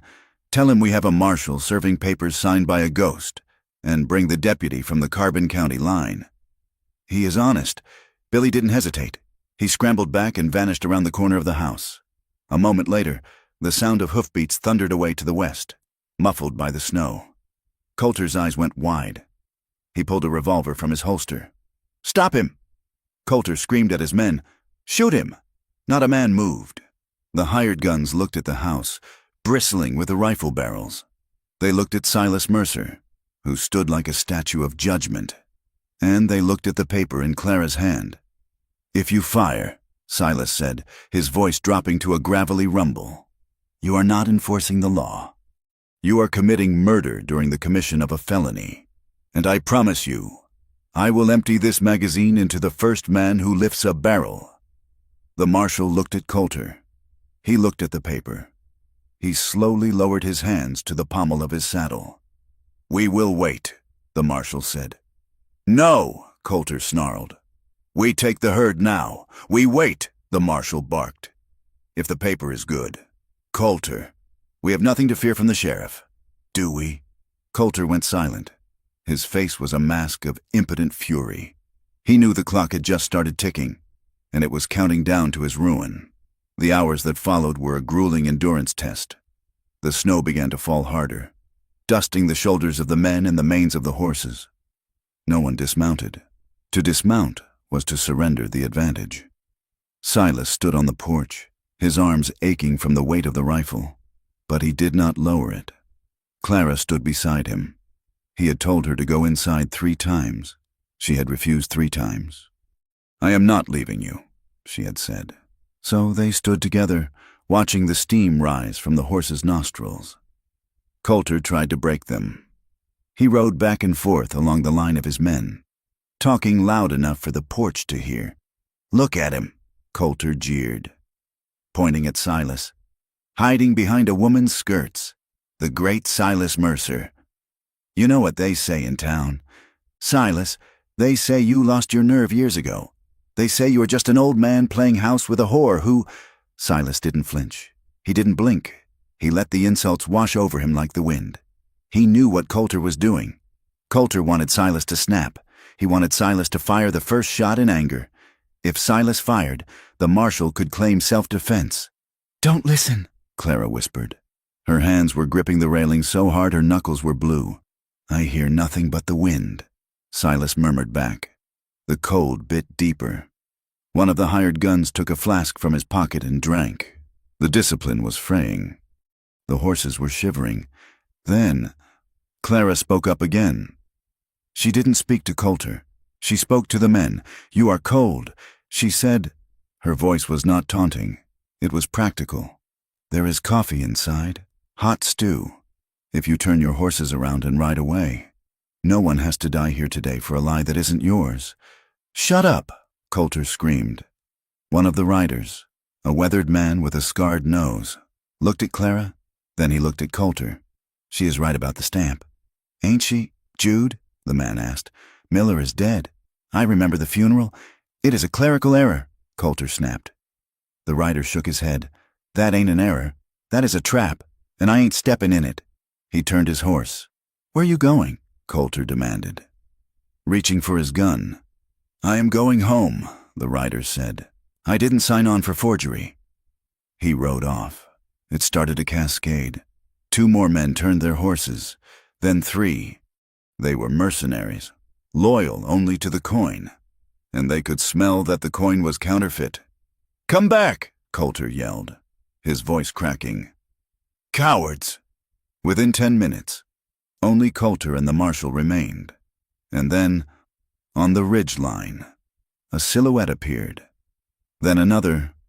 Billy rode down the slope, and beside him was a man with a distinct white hat, Deputy Linus from Carbon County, and behind them were 4 Texas cattlemen who had been at the railhead, men who knew Silas Mercer's reputation and had ridden hard to back him. Coulter looked at the reinforcements. He looked at Silas. "It is over." "Jude," Silas said. The marshal cursed and threw his hands up. "I was misled," he shouted immediately. "I was given false documents by Mr. Coulter. I demand protective custody." Coulter stared at the marshal with pure hatred. Then he looked at Clara. He saw the cause of his destruction. The woman he had mocked. The woman he had tried to crush because she was an easy target. She was standing there, unbroken, holding the proof of his crime. A madness took him. "If I go down," Coulter screamed, "I take the trash with me." He spurred his horse, not away from the house, but toward the porch. He raised his revolver, aiming not at Silas, but at Clara. Silas moved faster than thought. He didn't fire his rifle. Coulter was too close, and the angle was bad. He dropped the rifle and vaulted over the railing, launching himself into the air. He collided with Coulter as the horse reared. The gun went off, the bullet splintering the porch roof. Silas and Coulter crashed into the snow. The horse bolted. They rolled in the freezing mud, a tangle of limbs and rage. Coulter was younger, but Silas was fighting with the strength of a man defending his soul. Coulter tried to bring the gun around. Silas slammed his forearm into Coulter's throat, pinning him to the frozen earth. He grabbed Coulter's wrist and twisted. There was a sickening pop. Coulter screamed and dropped the gun. Silas drew his own revolver. He pressed the barrel into the soft flesh under Coulter's jaw. "Do it!" Coulter wheezed, blood on his teeth. "Kill me! Show them what you are!" Silas's finger tightened on the trigger. The rage was a red haze in his vision. He wanted to end it. He wanted to wipe this man from the earth for daring to threaten Clara. "Silas!" The voice pierced the haze. It was Clara. She was standing on the steps, her hand outstretched. "Silas! No, he is not worth it. Do not let him make you a murderer." Silas froze. He looked up at Clara. He saw the terror in her eyes, but also the trust. She believed he was better than this. He looked down at Coulter. He saw a pathetic, broken man who had nothing left but spite. Silas slowly eased the hammer down. He stood up, holstering his gun. He spat into the snow beside Coulter's head. "You are right," Silas said. "He isn't worth the bullet." Deputy Linus rode up, swinging down from his saddle with a pair of irons. "Jude Coulter," the deputy said, hauling the groaning man to his feet. "You are under arrest for fraud, cattle theft, and attempted murder. Marshal, you are coming too. We have some questions about your vetting process. The arrests were messy." Coulter screamed threats until he was gagged. The marshal wept. The hired guns who had fled were pursued by the Texas cattlemen, though most would likely vanish into the territories. But as the sun began to set, painting the snow in shades of violet and bruised purple, the yard was finally empty of enemies. Silas stood by the porch, wiping mud from his face. His coat was torn. His knuckles were raw. He felt a trembling start in his legs. The adrenaline crash. He leaned against the post, taking deep, shuddering breaths. A hand touched his arm. He turned. Clara was there. She wasn't playing the stoic anymore. She was shaking, her teeth chattering, the delayed shock rolling over her like a wave. Silas opened his arms. She stepped into them, burying her face in his torn coat. She sobbed. Loud, jagged sounds of release. Silas held her tight, wrapping the coat around her, resting his chin on the top of her head. "I thought he killed you." She wept. "When the gun went off, I thought you were dead. I am hard to kill." Silas whispered into her hair. "I am too stubborn to die." They stood there for a long time, holding each other up while the wind died down and the stars began to prick through the clouds. They were battered, exhausted, and freezing, but they were standing. The scandal did not vanish overnight. Small towns have long memories, and people hate to admit they were wrong. But the trial that followed was a sensation. With Coulter's record seized, the depth of his corruption was laid bare. He had been stealing land and cattle for years, bribing officials, and ruining anyone who stood in his way. The revelation shamed the town of Granite Creek. The men who had laughed at Silas in the saloon now looked at their boots when he walked by. The women who had sneered at Clara crossed the street to avoid her, not out of superiority, but out of embarrassment. But some things changed. 3 weeks after the arrest, Silas and Clara rode into town. They went to the Mercantile. As they walked up the steps, Mrs. Gable was coming out. She stopped. She looked at Clara. There was a tense moment of silence. Then Mrs. Gable nodded. "Good morning. Miss Reyes," she said. Clara stood tall. "Good morning, Mrs. Gable." It was a small thing, a nod, a greeting, but in the social language of the West, it was a treaty. They walked into the store. The clerk, the same one who had sneered at Clara months ago, hurried over. "Mr. Mercer," the clerk said nervously. "Can I help you with anything?" Silas looked at the man. He placed a hand on the small of Clara's back. He did not hide her. He did not stand in front of her. He stood beside her. "Miss Reyes will be handling the accounts for the ranch from now on," Silas said, his voice carrying to every corner of the room. "Anything she orders, you put on my bill. Any check she signs, you honor as if it were my own. Is that understood?" The clerk swallowed hard. "Yes, sir. Absolutely, sir." Silas turned to Clara. "What do we need? Clara." Clara looked at the ledger on the counter. She looked at Silas. She saw the pride in his eyes. He was giving her power. He was giving her a voice in the world that had tried to silence her. "We need 50 pounds of flour," Clara said steadily, "and new fencing wire. And coffee, the good kind." The winter finally broke in April. The snow retreated to the high peaks, leaving the valley floor a brilliant, aching green. The creek ran high and clear, washing away the memory of the poison. The ranch was busy. New calves were dropping, stumbling onto wobbly legs in the sunshine. The fences were mended, but the real change was inside the house. The oak chair no longer sat under Clara's doorknob at night. She had moved it back to the corner. One evening, after the supper dishes were cleared, Silas and Clara sat on the porch. The air was cool, smelling of wet earth and sagebrush. Clara watched the sunset bleeding red over the mountains. She felt a strange lightness in her chest. For years, she had believed that love was a trap. She had believed that to love a man was to give him the power to destroy you. She had feared dependency more than hunger. But she looked at Silas. He was whittling a piece of cedar, his hands moving with slow, relaxed precision. He wasn't trying to own her. He had fought for her, bled for her, and then handed her the keys to his kingdom and told the world to respect her. He didn't want a servant. He didn't want a prisoner. He wanted a partner. "Silas," she said. He looked up. "Yes, you asked me once to come to you when I was ready to stay." Silas went still. The knife stopped moving on the wood. "I did." Clara turned to face him. She smoothed her skirt. She was terrified, but it was a different kind of fear. It was the fear of jumping off a cliff, hoping the water was deep enough. "I am not going anywhere," she said. "This is my home, and you are my home." Silas set the knife in the wood down on the railing. He stood up. He walked over to her. He didn't grab her. He waited. Clara stepped into his space. She reached up and unbuttoned the top button of his coat. Then the second. "I am tired of waiting," she whispered. Silas let out a breath that sounded like a man surfacing from deep water. He took her face in his hands and kissed her. It wasn't desperate like the kiss in the kitchen. It was slow.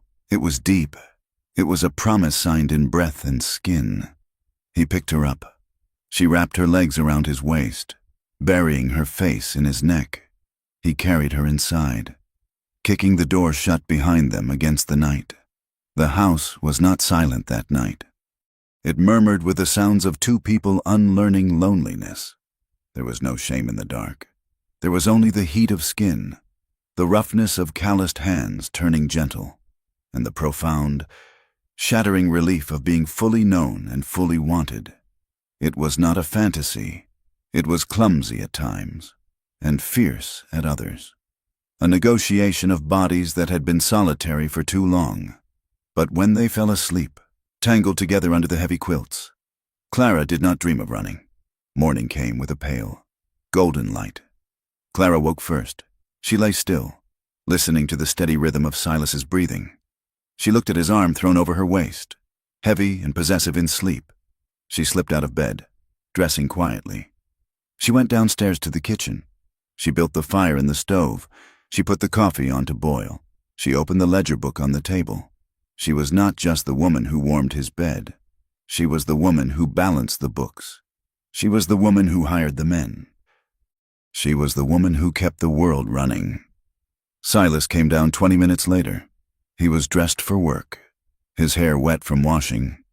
He stopped in the doorway, watching her. Clara looked up. She didn't blush. She didn't look away. She smiled. "Coffee is ready," she said. Silas walked over. He kissed the top of her head, his hand resting on her shoulder for a moment, grounding himself. "Morning," he said. "Morning." He poured a cup and went to the door. He opened it and stepped out onto the porch. Clara followed him, mug in hand. They stood side by side, leaning against the railing. The valley stretched out before them, miles of wild, indifferent country. It was a harsh land. There would be more blizzards. There would be droughts. There would be men like Coulter who thought power gave them the right to take. The world had not become a fairy tale. The town still whispered. The work was still hard. But as Silas looked at the horizon, he felt a peace he hadn't known in a decade. He looked at Clara. She was watching a hawk circle the thermal currents. Her eyes narrowed against the sun, her profile sharp and proud. She wasn't going anywhere, and neither was he. "Ready for the day?" Silas asked. Clara took a sip of coffee. She looked at the vast, open sky. She looked at the man beside her. "Yes," she said, "I believe I am. Thank you for listening to this story. I hope you enjoyed the journey of Silas and Clara through the storms and struggles of the American West. I would love to hear from you. Please leave a comment below telling me where you are listening from and what you thought of the ending. If you enjoyed this tale, please subscribe to From Wild West for more stories of survival, romance, and the grit of the frontier. Share your thoughts in English, and I look forward to bringing you the next adventure.